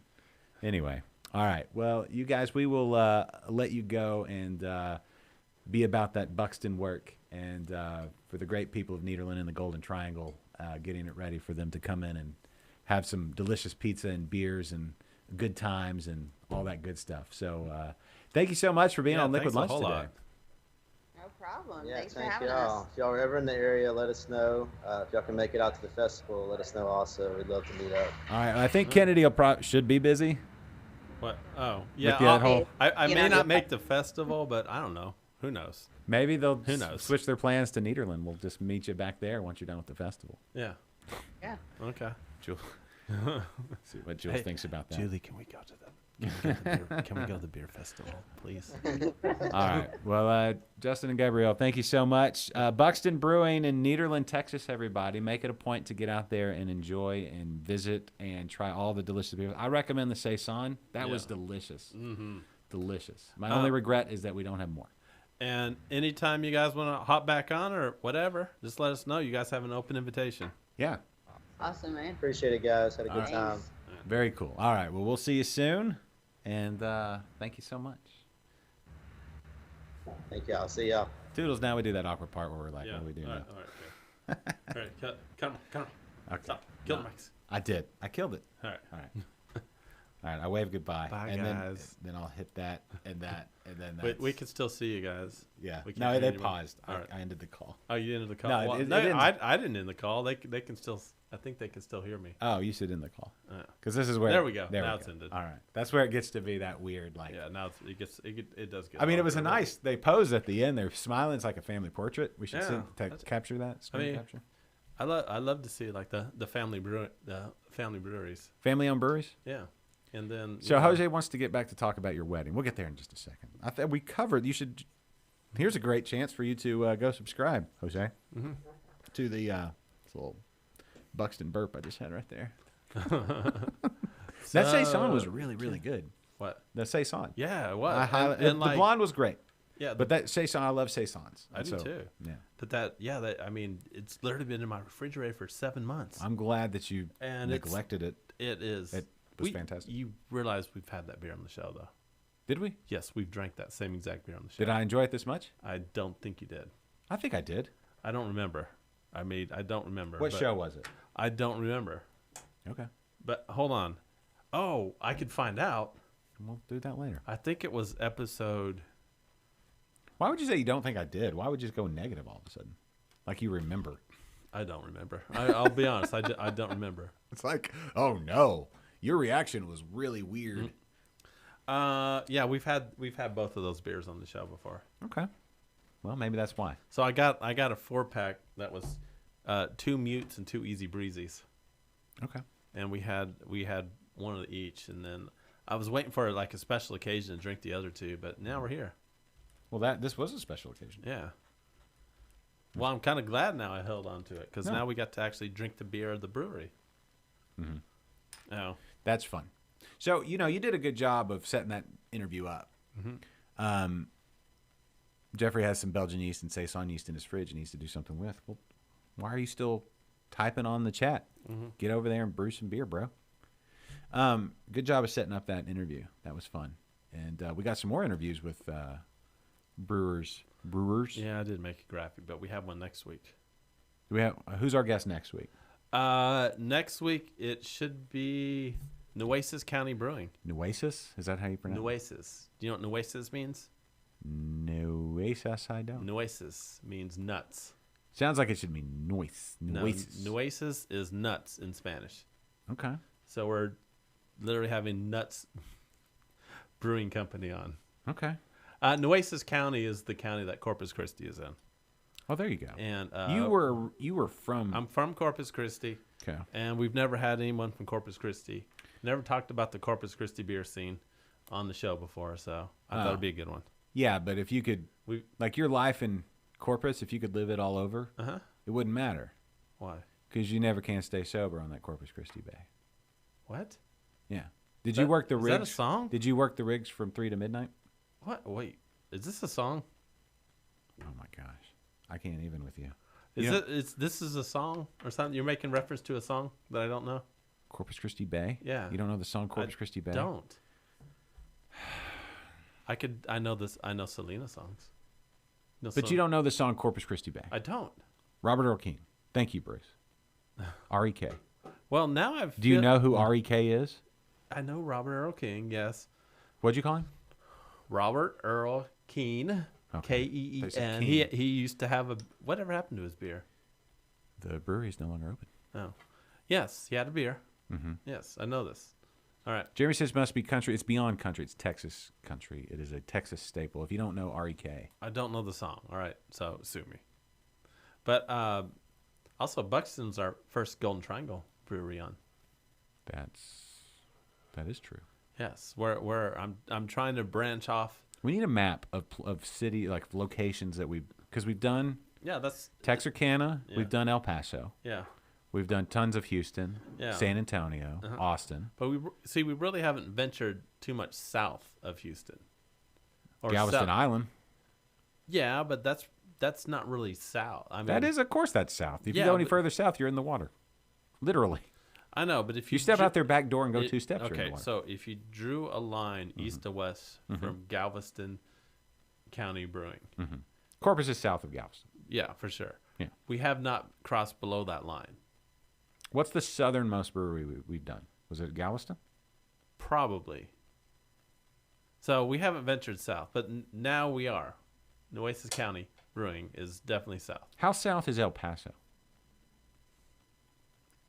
We had David on. David Slocum. I know this, but it's further north than Houston is for sure. Or, yeah, I think so. Well, where's the oh wait, there's a map behind us. So if this is Houston, I don't know. Yeah, no, El Paso, right here. Yeah, right? yeah. Okay. Or is El Paso way up there? I don't even know where El Paso is. Oh God, well, I don't know. Here we go. I've never been to El Paso. El Paso's at the very tip. At the very tip. Tip. All right, so just the tip. Yeah. Just the tip of Texas. What's the furthest north we've done? We've done Pondicetta. How far north are they? That's Amarillo. But we've never done. That's Amarillo. It's pretty. It's up there. Amarillo's north of Lubbock. Okay. So I get that. We've gone like extreme north, extreme east, extreme west. We've done a smattering of hill country. But so I've also reached out to like 3 or 4 like breweries in the valley. Okay. Like Brownsville, McAllen. Yeah. Like in that area. Mm-hmm. No one's gotten back to me. But I'm trying to I'm trying to, reach out to all corners of Texas, all around Texas. Yeah. So, that's kind of been my strategy. Yeah. With these guests. We've done Texarkana. Yeah. So we've gone all the way east. Mm-hmm. Right. Yeah. Well, that's not even nice. Technically, it is possible. You could be further east than Texarkana. It's possible. And still be in Texas. This may be our furthest east. I got to look at this now. Okay. We need a map. Do we have any? Pull up that graphic. Mm-hmm. Well, that's what we need is like a map of Texas with all the breweries. Mm-hmm. And remember, we've also done, let me see. We talked to any other brewery? Hold on. Yes, we've done. Actually, if we want to get technical, our first Texarkana is this much east. Uh-huh. When you get it on my phone screen, it's this much east. If we want to get technical, the most Tampa Bay Brewing Company is our furthest east. I'm talking about Texas breweries. I know. I think though, yes, I think Pecan Point is the furthest east, the brewery. Mm-hmm. Because there's nothing in like Benton. What's right on the border? Sulphur? Is Sulphur is Louisiana? Louisiana. Is that Louisiana? Yeah. What's the furthest east town? In Texas? Yeah. I don't know. I don't know either. I don't know. Somebody? Anybody? Yeah. Now I think that like Urban South, I think they get some points for being further east since they're Urban South HTX, and that the main or the original location is in New Orleans, right? Mm-hmm. Orange, I think Texarkana gets furthest east. Yeah, I think. As far as towns that. I know Orange is right on the border. Oh, so see that's dotted. So the furthest east may be. Hold on, as I zoom in. There's nothing really out there. Jasper, maybe. No. Burkeville. No, South Toledo Bend. Actually, I think Orange might be further east than Texarkana. No, it is not. All right, somebody look at the GPS coordinates of Orange, Texas, and somebody look at the GPS coordinates of Texarkana, and I believe Orange would be further east. They're pretty close. Yeah, Bruce and both Jeffrey says it's Orange. No, Jeffrey asks. Bruce just said orange, yeah. And I just think that means the color underwear he's wearing today. I don't know. Mm-hmm. This really isn't like a topic. The color of Bruce's underwear? Color of underwear. Well, Bruce is in Pumpkin, Texas. Uh-huh. So he wears orange underwear every day. Does he? I hope so. How do you know orange beats Texarkana? I want to see stats. I don't want to just see opinions. Look, I don't know for sure, but I don't either. But I'm just looking at the map. Can you pull up that map? Can we air that? Is that legal? I don't think it is legal. I think it's legal. It's a map. All right. So, look, if we're just doing this, there's. I like how our most heated debate is who's the furthest east. All right, this is Texarkana, and if you draw a line, and there's a line right here. So if you look at Texas, right, you see the straight line. I do, but nobody else can. Can you not pull up that map? Hold on. No, I can't. Take a screenshot of it, and then we'll draw a line and paint. Here. All right. Can you draw on that? No, I can't draw on it. Well, take that off. But all right. So you see out there in the north. No, take that. Yeah, I see it, but nobody. We're just looking at a graphic now. Okay, I don't know. Make a shape of Texas with your hand. So here we go. Here's Texas. Mm-hmm. Right? That's Texas. I'll stick my thumb in. So here. Yes, thank you, Jeffrey. Jeffrey just looked it up. He looked at the map, but I don't know that Orange doesn't have a brewery. All right. So is it even really a town? No, it's not a town. There's no brewery in Orange. So yes, this is kind of a mute argument. But Nederland is really close to. There is a possibility that Nederland might be further east. Nederland is not further east than Texarkana. No, it is not. Because I've got this map that has all the breweries pointed out, right? All right, looking at a map, it is. I don't think it's further east. It's close. It is very close. But I mean, we're talking maybe within 10 miles east. All right, so we kind of bordered a lot of east, and I think honestly that Nederland Wait, there's one in there's another. All right, so there's another brewery in Port Neches, which is just a little bit further east. Let me pull up my full Texas brewery map. Then that's what we should pull up, and then we should get out. You know what I'm hearing? What? Everyone's saying this conversation sucks. No, they're not. Everybody, this is like the most heated debate we've had on this show. This is the most heated debate we've had in 3 months on the show. Yeah, I'm saying that Texarkana, Pecan Point, further east, it maybe not as far as east as Orange. I think Orange does get it, but I think Pecan Point is the furthest east brewery. Because Orange is right on the outy part, right on the pot belly. Yeah, if you look at the east coast, the eastern border of Texas, there's a straight line. Yeah. And then there's something that kind of sticks out like a pot belly. Yeah. So Texarkana is on that straight line. Yeah. I think and Orange is in part of the poking out part. Yeah, I think Burkeville is the furthest east town. Because everything else is like national forest or lake. Burkeville, furthest east town in Texas. All right, so I can't believe we're going to have to do this. This is the first time we have to get in math. Mm-hmm. All right, so... Need a pen? No. Okay. Because I got pens. All right, hold on. Listen, we can't just go out there throwing out information. All right. Thank you, Misty. You're so welcome. She's so glad she turned in today. Listen, if we can't get geography right, if you don't know where you are, you don't know where you're going. All right, on Wikipedia it has... Rick and Jack's in Vidor? Where is Vidor? Is it Vidor? No. Vidor? Vidor? There is a Is there really a brewery in Vidor, Texas? Where is Vidor? If there's a brewery in Vidor, Texas... Oh, it's down there. Is Vidor considered Golden Triangle? Yes, it absolutely is. Okay, so I don't think it's actually in Vidor. What's it called? Let's see. That is nuts that they have a brewery there. There's a lot of jokes I can make about Vidor, and I probably shouldn't make any of those jokes. Okay, so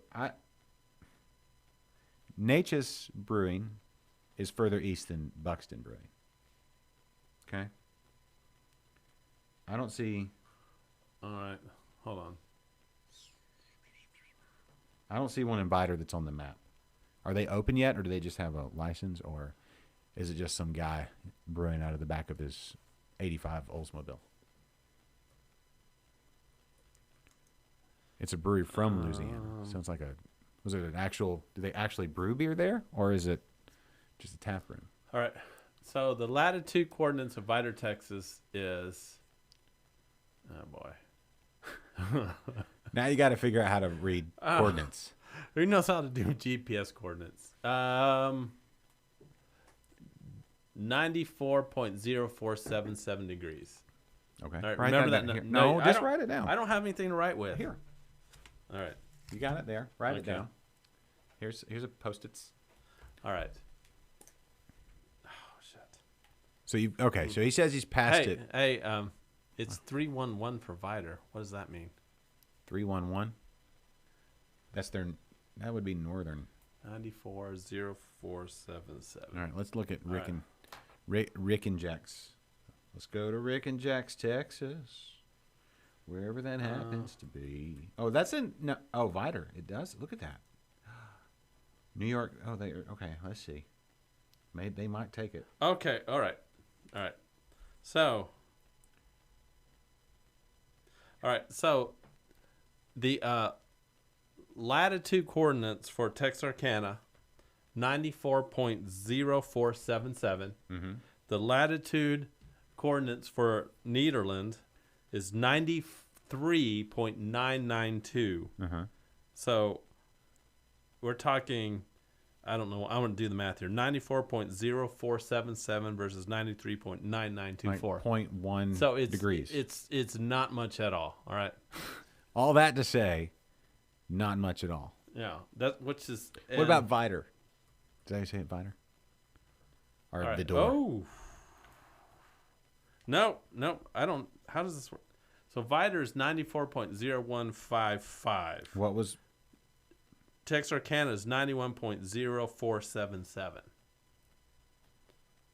So that's further. Vidor is further east. Yeah, Viter's further east. So I don't know that's right. whatever that brewery is in Viter, Texas wins. But I mean, at this point, we're talking like just a few miles. I don't even know that that's true though. Hey, Philip. It's very close. I don't even think you were talking miles.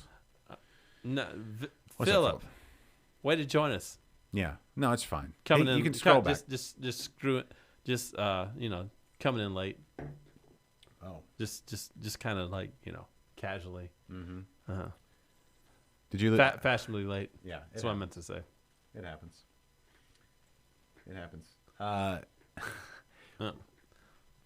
The podcast recorder got full. Talk amongst yourselves while I figure that one back out. We're still streaming. It's all good, but we're still streaming. I'm recording everything. No, so it's fine. It's fine. It's good. It's good.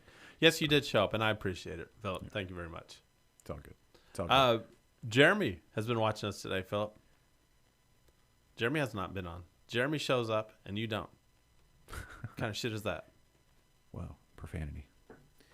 You missed the whole interview, though, Philip. It's Buckstin Brewing. Mm-hmm. We had on Justin and Gabrielle. Buckstin Brewing, which is, if you're looking at latitude coordinates, it's 94.0155. What did you say Texarkana was? Texarkana was, oh, sorry, that was the Texarkana one. Texarkana is 94.0155. Okay. And Nederland is 93.9924. And Viter, and apparently there's a brewery in Viter, but I did not know this. Yeah. 94.0477. We're going to have to do some Rick and Jacks, some looking. So I think actually Texarkana is still further east because I think no, I'm wrong. Yeah. No. Yeah, the Viter wins because the numbers get bigger as they go further east. Yeah. So 0477 is a bigger number than 0155. I think that's probably accurate. Yeah. Yeah. All right. So we need to contact the easternmost brewery, but I know, like I said, we're splitting hairs here. We're talking like just a few miles. No, yeah, feet, maybe not even miles. Yeah. Maybe. You never know. But we're sorry, Jeremy. Yes, we realize Monday is not our best. No, it is the best time for us to come on. What are you talking about? You like Mondays? I like Mondays in that the fact that they're I get my week started right. True. Thursdays always seemed, to be honest, Thursdays always like Friday would always be a fun show, but people are busy Fridays. I don't know. Maybe Thursdays work great. Mm-hmm. Maybe we should just do them like every day. That's always been my thing. Let's just do the show every day. No, I don't do that. You don't. But if it were worth your while, you would. Oh yeah. Oh yeah. So Jose says Mondays are way better. I agree with Jose. I mean, Mondays. I don't mind better. I don't mind Mondays. Hold on, Mondays are better, Jose. I like Mondays. How come you missed last Monday? Yes, it is what the podcasts are for, Jeremy. There you go. I'm glad you said you listened to the podcast. We have had quite a few an uptick in the downloads of the podcast, which you can get on any of your preferred podcast platforms. Where do you listen to the podcast, Jeremy? Is it Apple Podcasts or Google Podcasts or Stitcher or Spotify or anywhere else? Where else do they do podcasts? All the places. All right. Episode 227. We drank Buckstin beers. Okay. And are we going to go back and watch it to see what my reaction was? No. I'm not doing that. You can do that. I'll do that later. 227. Here, 227. Hold on. I'll even put the link in the chats. Okay. This might take me a second. Yeah. Rick and Jack's. What is Rick and Jack's? I don't know. That's one of those ones you're gonna have to. I'm afraid to drink a beer from there. Why? Do you not know the story behind Viter, Texas? I have no idea. I've never been to Viter. Oof. I don't have any preconceived notions. All right, so I don't want to start any controversy. Well, let's do it. But they have crawfish. But historically, the KKK has had a strong foothold in the town of Viter, Texas. Okay. Historically. Okay. And the federal government had to. When was it? They actually had to bring in like troops when they wanted to integrate the housing, the public assisted housing. What year was that? We're talking about like 90s. Oh, in the 90s. Yes. Oh. Yeah. Okay. So they actually had to bring in troops to integrate the public housing system in Vidor, Texas. Now, that's so all. The joke's on them, because when you say that, you would have to say it's a colorful history. So I Got don't- you, KKK. yeah. All your hijinks led to a colorful history. Stupids. Anyway, stupid KKK. Yeah. Idiots. All right, go on. So anyway, that's all I'm going to get into. What about the dums? That's all I'm going to get into here, because Yeah. that's historically how it was. So Jose, you can come with us to Vidor if you want to. We got your back. You may not be welcome in Vidor. He says he's not, but Yeah. I say to know you is to love you, Jose. I'm hoping this is 2021. Yeah. I'm just hoping that they are a little bit more open than Let's be honest. than they have been historically. I don't know. Let's be honest. The family tree is probably not forking a whole lot, so the likelihood that those people have, lived on and that their progeny, probably small. Let's just do that. I don't think. Oh man. Anyway, maybe Vidor's getting it turned around.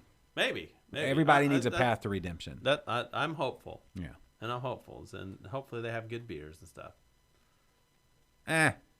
I'm saying that everything they did got turned back on them. That was my joke. So anyway, I don't know. Yeah, I don't know enough about Vidor though. Maybe I shouldn't be making jokes, Jim. You're probably right. No, you probably shouldn't be. Wait, this is probably an era we don't want to go to. We don't want to go there. I mean, to say that they're idiots, I think that's perfectly reasonable. No, I mean, yeah, that is for sure. And by they, I mean anybody here we go. that would do that. What day was this posted? So, on Bruce, I think you're right, Bruce. We did just speak to the Easternmost Brewery. Yeah. There you go. At least it's our Easternmost Brewery. All right. On January 18th. Mm-hmm. What is that? The day Yes. All right. So it is. It's episode 227 that we drank Buckstin beers before. Oh. Okay. Well, cool. What were the numbers on that show? I'm just kidding. Nobody needs to know all that. I don't remember. Let's see doesn't look like anything special happened on that show. Other than drinking Buckstin beer. That was January. I think this is. We may have gone. You having a flashback? We may have talked like award-winning beers that day. No. Yeah, that was probably that competition. The U.S. Open? No, because there was other breweries in Texas. After, I think that was after that. Yeah. Hey, we received 100 messages today. Thanks everybody for typing. Oh, we always receive 100 messages. No, we don't. Not until we do. And we've gone an hour and a half. That's what it takes. Way to go, everybody. All right. Well, I'm putting the link on. Oh, get your link on. There you go. Fantastic. Oh wow. You're about to play it. Your audio's not about to go out, is it? No, it's fine. What? That says 2019. 2019. I'm in the wrong. I'm on the wrong one. It happens a lot. You're in the wrong year. I know. Referencing the wrong year. Do you have any? I'm trying to think of my beer stories from the weekend. Do you have any good beers over the weekend? I think that's what Mondays are really good for, reflecting on the weekend. Yeah, I want to do like a hangover show. Oh no, that sounds awful. Like, a hangover it show? doesn't really necessarily be hangover, but yeah, what'd you do on your weekend? Yeah, what'd you do on your weekend? Exactly. Are you asking me? I was asking you, but you're busy. What did I do on my weekend? I feel like my weekend was pretty short. What did I do beer wise? What did I do like on Friday? What was Friday? Help me understand. Help me remember what Friday was. I don't know. Julie was out of town, so I probably this whole weekend. So honestly, I probably just stayed at home and cried. Oh yeah, that's probably true. Friday, because I missed her so much. All right. Oh, Friday I went to Holler Brewing. That's what I did. There you go. Yeah, that's what my Friday was. Excellent. All right. If anybody is following the chats on YouTube, I put a post. Yeah. So you can go back and look the first time we drank Buckstin beer. There you go. I don't remember what we said about this beer. I'm sure it was all like. I'm sure it was. I mean, the saison is just good. So whatever my past me said, if it doesn't reflect the fact that was an enjoyable saison, then I probably had a cold or something. Yes, it was very hot this weekend. I went to Holler Brewing on Friday, and Kennedy was invited, but he didn't go. And we videoed the whole thing. It'll be posted soon on YouTube and all your podcast favorite places for getting Interbrews. So if you don't subscribe to Interbrews, please subscribe to that. First show for Interbrews in a very long time. And John Holler and Catherine Holler sat down with us. And TD Mike was there and producer Perry was there.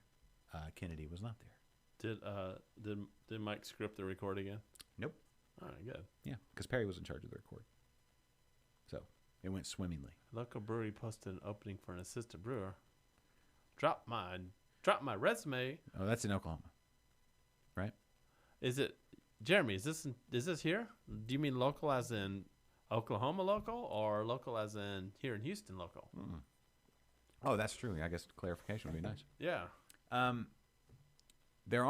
I've seen quite a few. I know St. Arnold was hiring a brewer for the brewery. Mm-hmm. Also a sales rep. Yeah. I've seen a number of openings. I feel like there's quite a few openings as of late. People always hiring, growing. Oklahoma. Oh. Mm-hmm. So there you go. I also touched base with Mr. Niederhofer. Oh. Oh, How's Blake doing? Blakey's doing great. He has some. We're supposed to get together and have a beer and discuss things. So I'm looking forward to that. But that episode with dude, you just chugged that whole thing. Are you off today? I mean, it looks like you're on. You didn't finish it. Oh, whatever. Close enough. It's not a finish. Summer Pills, Yes, I just chugged the summer pills. which is actually a Hellas. Is it really Hellas? Yep. You're right. It's kind of like, it is light on the hops. Yeah, it's a little, Usually when I hear a pilsner, you can kind of a little bite to it. It's a little bit of hop to it. I think that beer is fantastic. It's good. It's one of it's a I need to do Summer Pills and like the Allstott Lager side by side. Yeah. That would be a fun one to do. Hey, when you want to go to Fredericksburg? Oh, I didn't tell you this. So, there's still some of this left. Julie volunteered us to go do a show at Tusculum Brewing Company. Sure. In September. Oh, in September. Yeah. Okay. When do we want to go to Fredericksburg? I don't know. I'm thinking we do a show there and then a show in Fredericksburg. Well, we don't have to mash it all together. We can spread it out. I mean, I got a place for us to stay. I mean, potentially. How are we going to schedule shows? Like, coordinate days off or coordinate time. Well, we might have a lot of time. I was going to say, there's a time coming up where we don't have to worry about any of that. That's true. But what I'm saying is, I talked to Craig Mm-hmm. up at, and they, we're going to go. When you talked to Craig, did you say, "Why you got to lie, Craig"? I did not. Oh, right. Craig has never lied to me that I know of. I don't know. He's never lied. Why you got to lie? Have you been to? You've been to Allstott before? No, right? I've never been. You are in for a treat, my friend. I'm betting I will. That is a fantastic place. That place is like a little slice of heaven, just dropped right out and fell right on Fredericksburg. Just right there. Boom. Would you consider Klaus Brewing like? Yes, here in Aldstadt Jr.? No. Because they both do German style beers. Sure. Yeah, but I wouldn't call it Allstott Jr. Uh-huh. I'd say it's its own unique thing. Like. No. Okay. I would listen. If we wanted to do a show where we did Klaus and Allstott side by side comparisons, that would be fun. I'm not looking to find like who's better, but like what they put out there, like what's in the market. Yeah. I don't even know that they do the same. They do some of the same. They have crossover, but as far as what's in the market. Yeah. Right. Allstott has their 4 canned offerings are bottled. I like the bottles better personally. You know what I like about bottles? Let's get into this debate. Yes, you like bottles because when you're done with them, you can squish them up against your head. No. You can go. That's a can. No. I like with a bottle. Obviously, I meant can. I've got some summer pills in my fridge, but they're in bottles. Yeah. And I got some fancy lawnmower in bottles as well because it's just such great beer. But I like the little lip on the bottle that you can just kind of swing it a little bit. I don't know what it is about that, but I love the bottles. I've come back to enjoy the bottles even more. But if I were to do a side by side, I don't want to do a who did it better. I want to just do kind of a compare and contrast. Okay. So Jose wants you to smash a can on your head. Show us how it's done. No, like long ways. No, there's a technique to it. I'm not gonna do that. You know, there's a technique to it, right? No. You pinch and mush. Well, why don't you show me this technique? I don't know. Perfected it. Oh. I can also tell you there's a technique for tying a cherry stem in a knot. I don't know how to do that either, but I know there's a technique. But anyway, I digress. I have an idea. Yeah. For a show coming up. Okay. You're right. So I'm brewing a Ghost in the Machine clone. Yeah. All right. So when it's ready, I'm gonna do a show, Mm-hmm. and you're gonna be completely blind on this, and I'm gonna give you my beer. So we're going Ray Charles. Yes. Stevie Wonder. More of a fan of Ray Charles's work, but go ahead. Really? Ray Charles did 7 Spanish Angels with Willie. Yeah. And that's one of the greatest songs of all time. Yes. Stevie Wonder's fine. Stevie Wonder did Superstitious, which was covered by Stevie Ray Vaughan. That's true. Yeah. But Stevie Wonder never did a Diet Coke commercial that I know of. Or Diet Pepsi commercial. Oh, and all the better for it. You got the right one, baby? Uh-huh. Yeah. Ray Charles was cool. I mean, they're both cool. Fine, they're both cool. Ray Charles, I think I just like Ray Charles. Georgia? The whole story behind Georgia? Yeah. You ever read that and seen that? No. You should. I don't know this. That's how he and Willie, I think, first kind of. Yeah, but I think that song was originally by Willie. Yeah, but it's about Georgia. Georgia's fine. They have peaches. Yeah. They got Atlanta. You ever been to Atlanta? I have been to Atlanta. sucks. It's fine. Really? I mean, when I was there, it was fine. Oh. It was back in the 90s, early 90s. Okay. They had a Six Flags. Went there. Mm-hmm. That's fine. More than we can say about Houston. There was a Six Flag in the 90s. There's not one anymore. Is there still one in Atlanta? Yeah. Oh. Just like there's one in Dallas. Yeah. Or Arlington. Mm-hmm. Yeah. All right. So, blind, I'm going to bring Ghost in the Machine. I'm going to bring my homebrew. Mm-hmm. And you're going to compare them. Sure. That sounds fun. I like doing that. All right. Bring two Ghost in the Machine so I can just do that. You guys are going to compare them. You're going to compare them. You guys? Are we bringing in somebody else? You. We can bring in somebody else. I'm going to pour them. You're not going to know what they are. Can we bring in somebody else? That's sure. like a BJCP, like certified? No. Why not? Because I don't want to. How about somebody with a respected palate? Okay. Or do you want a novice? I honestly, if you want to bring in somebody. What if we brought in a novice and a respected palate? And then Hold on, you want to bring 2 people into the studio? Yeah. All right. We got room. Look at those mics over there. You see them? Yeah. If you can find people that want to be a part of this, that's fine. But the more people in the studio, the better. Ghost in the Machine to a point. Versus my Ghost in the Machine clone. Okay. All right. Sure. All right. That sounds fun. When is it going to be ready? How many weeks do we have for this? Next week we have. So it'll be ready in. All right. So when it's ready, I'm not actually going to be here. It'll be ready for shaping up to be an amazing show. It'll be ready for our show on the 28th. Okay. But I won't be here that week. Oh well, then where are you we'll going to be? Do it on the 5th. On the 5th. The 28th, you're not going to be here? I've told you this. You have? Yes. I'm going to be in Florida. Are we doing? I'll still do the show. All right. Okay. But we're just going to Skype you in, and I'm going to stream from here. Yeah, I'll Skype in on the 28th. And I'll do all the things. Right. But on the 5th, we'll do the 5th? We'll do the thing. Okay. 5th. Where are you going to be in Florida? Tampa? Longboat Key. Way down there? Like in the Keys? No. It's called Longboat Key, and it's actually on a key. But the what is a key? Like a key is archipelago? It's kind of like peninsula. Sort of, yeah. I would say it's like a peninsula. That's kind of, you know how we have Padre Island, and it's actually like an actual island because there's no land that connects it to the mainland. Galveston. But a key is kind of like an island, but there's like a thin strip of land that connects it. Somebody can feel free to correct. So it's like a land skin tag. Yeah, exactly. Like a large land skin tag. But then the Florida Keys, those are actual islands. Yeah. Huh. And I think my reasoning is wrong. Maybe. I don't know. Maybe we do some research between now and then. So 2 weeks from now? That's 2 weeks? Yeah, so it's like kind of, it's on the west coast of Florida. So what breweries are there? I reached out to like a couple breweries because I want to do a show. You just sent emails. That's what you mean. Yeah. You got to call. No, I'm not going to call. Or you got to message them on Facebook or Twitter or something. Yeah. Well, we went to one last time we were there, and we liked it a lot. It was during the quarantine and stuff. Yeah. But they actually like opened just to just for us, so we can go pick up some growlers. And they never responded to me. I was so upset. This time? Yeah. Because you emailed. Yeah. People don't check emails. Message them on Facebook. You're on Facebook, right? That's how I get all this.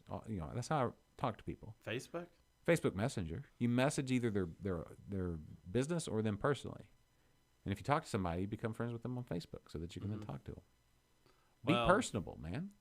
They'll be all awkward all the time. It's not a requirement. I mean, we get it. That's who you are, and it's part of your shtick.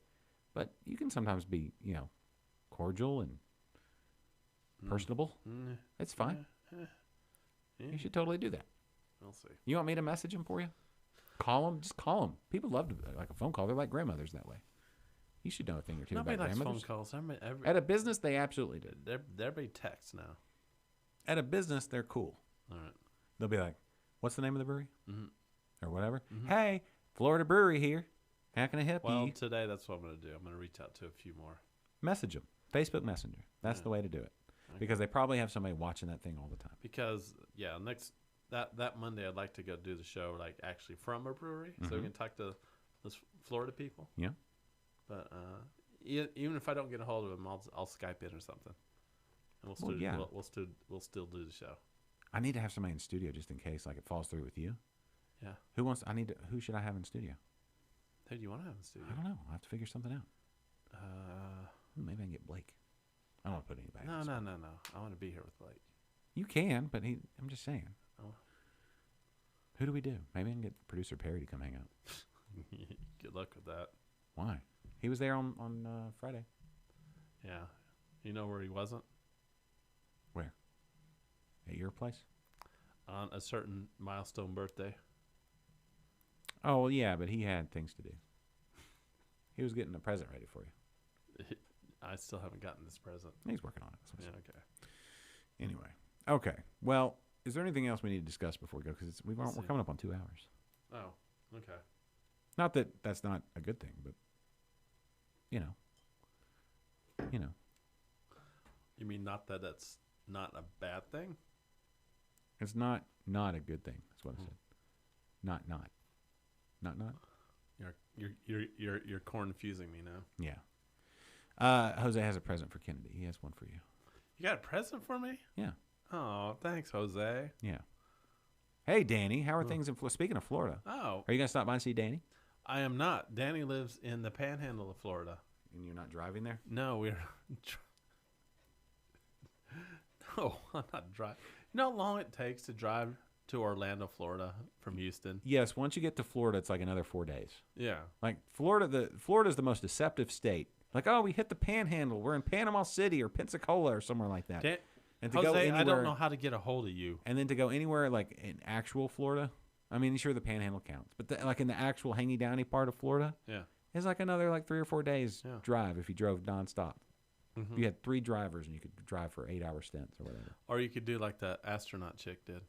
Yeah, just put on a Depends. Yeah, and just not stop. So it's far. So you can be so you can go psycho on the guy that's cheating on his wife with you. Talk about the need for motivation beyond anything I've ever had in my life. Yeah. The fact that you have to make an 18-hour drive and you have to keep that vitriol up and going and just fueled up to the point of getting there.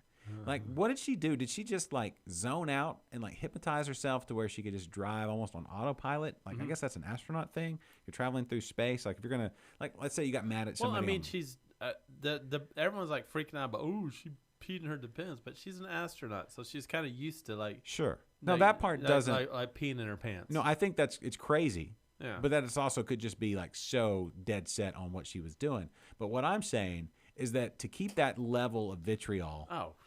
Do you just put it away and say, I'm going to channel this when I get there? Because I think after an 18-hour drive, especially straight, only stopping for gas, by the time I get there, I'm going to be I'm good. There's nothing I've ever been that mad about. I don't even remember the rest of the story, although she went to confront this guy, and she wore her Depends, and that's all I remember in the story. Yeah, that's the bit. That's the high points. Yeah. I'm just saying to get there, I don't think I would have a shred of energy to then confront whoever I had to at that point after 18 hours. I mean, that's 2 audiobooks. Mm-hmm. And you're you know what? I'm just yes, Jose, the astronauts are very focused people, but still, at least in space, there's no gravity, and I'm sure that keeps you like your focus, like whatever, but the pressure of having to be, like, you're filling up with gas and you're like going in and being cordial with people at the desk. Like, hey, how's it going? Have a nice one. Hey, have a good day when you drive through Alabama or wherever she was coming from, right? She probably had to stop in Mobile or somewhere like that. To be honest, on that trip, like to drive through Alabama and Mississippi is not that long. No, but I'm saying she would have had to stop to get gas, right? She's in Mobile or somewhere like that. Yeah. And she's walking in like, hey, thanks for coming in. Is that all for you? Would you like any Slim Jims or pork rinds or maybe some whatever, something like that? Oh, that sounds delightful. I just think at some point something's going to steer you off of just the rage. I still want to use those Depends you gave me. I mean, look, that's weird, but sure. Shoot yourself into space. You know what? Elon Musk is in Texas now. Uh-huh. Go down to where are they doing SpaceX now? It's way like down South Texas. Yeah, they've taken over a whole town essentially.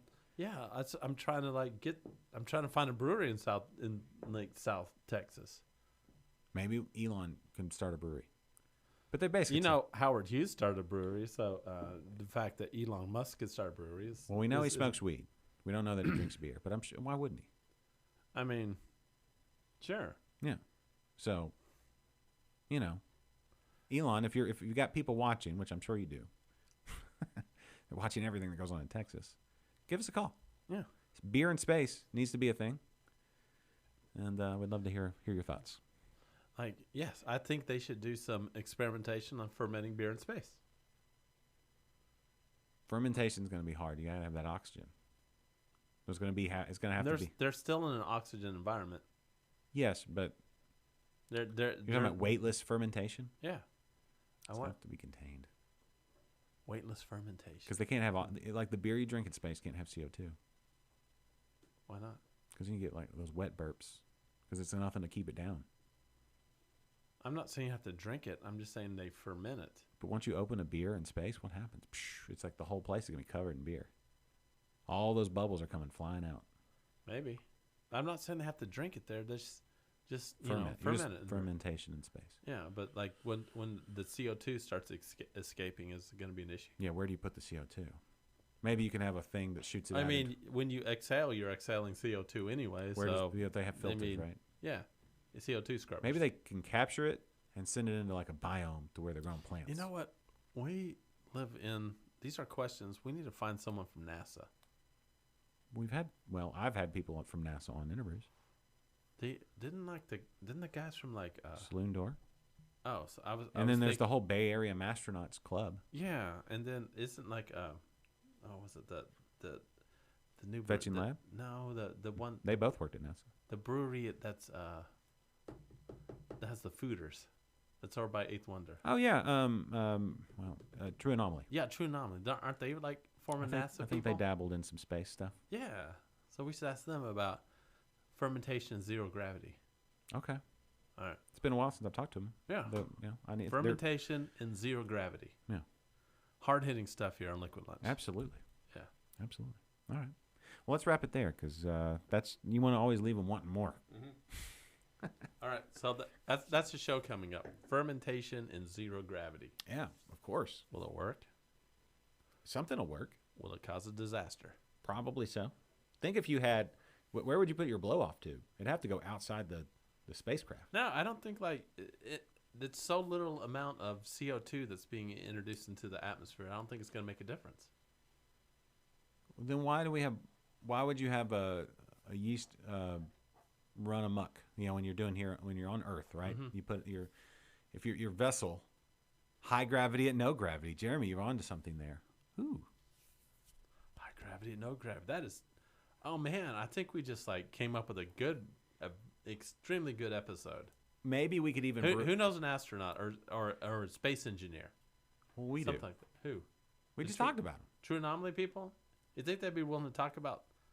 Yes. All right. Yeah, just run a PEX pipe to the exterior of the space station. Oh shit! PEX pipe. Here we go with PEX again. How's your grass looking? Mine? Yeah. Oh man. Let's not talk about. Let's not get here. Let's we wrap. We don't. Let's wrap. But I'm gonna. I'll let it go at this. Mm-hmm. I am open to the possibility. Yes. Of talking yard stuff, lawn care. Well, let's do it on a future episode of Liquid Lunch. I'm open. All right. It's amazing, right? Yes, I've come a long way, and I am open to discussing lawn care. That's fantastic. Because I do a lot of lawn work now. Before, when I lived in an apartment, I didn't. Yeah. I do a lot now. No. A lot. Yeah. So, like, how do you keep your grass from growing so much? Me? Have you seen my grass? Yeah, your grass. Yeah, it's I'm bad. past due. All right. As tall as your grass is, mine was like a good 2 inches taller in like 2 weeks' time. Is this what I have to look forward to? Mowing the grass every 2 weeks? Yeah. In the summer, it's every week. I'm past every due. week? Yeah. Oh, fuck that. I mean, oops. Oops. The only reason you would say that is because you've actually mowed your yard every week. Every week? I got to mow my lawn every week. Yes, it's your respite from life. There's no way that I can just like keep the grass from growing so much. Just quit watering it and it'll die. But who wants that? I didn't say lawn mowering. Jose. All right, let's wrap. Let's wrap it there because listen, it's about to go off the rails. All right, everybody. Thank you for watching today. Thank you for everybody who joined in asking questions, Jeremy and Jose and Jeffrey and all the people. Thank you to Justin and Gabrielle from Buckstin Brewing. And Kennedy, great job today with all the things. And thank you to all of you. Thank you, Texas. Thank you, beer. Thank you, Lord, for all the delicious beers. We'll see you right here next week. So for Kennedy and Justin, Gabrielle, I'm Josh. Bye, everybody. The preceding has been a presentation of Stewed Productions.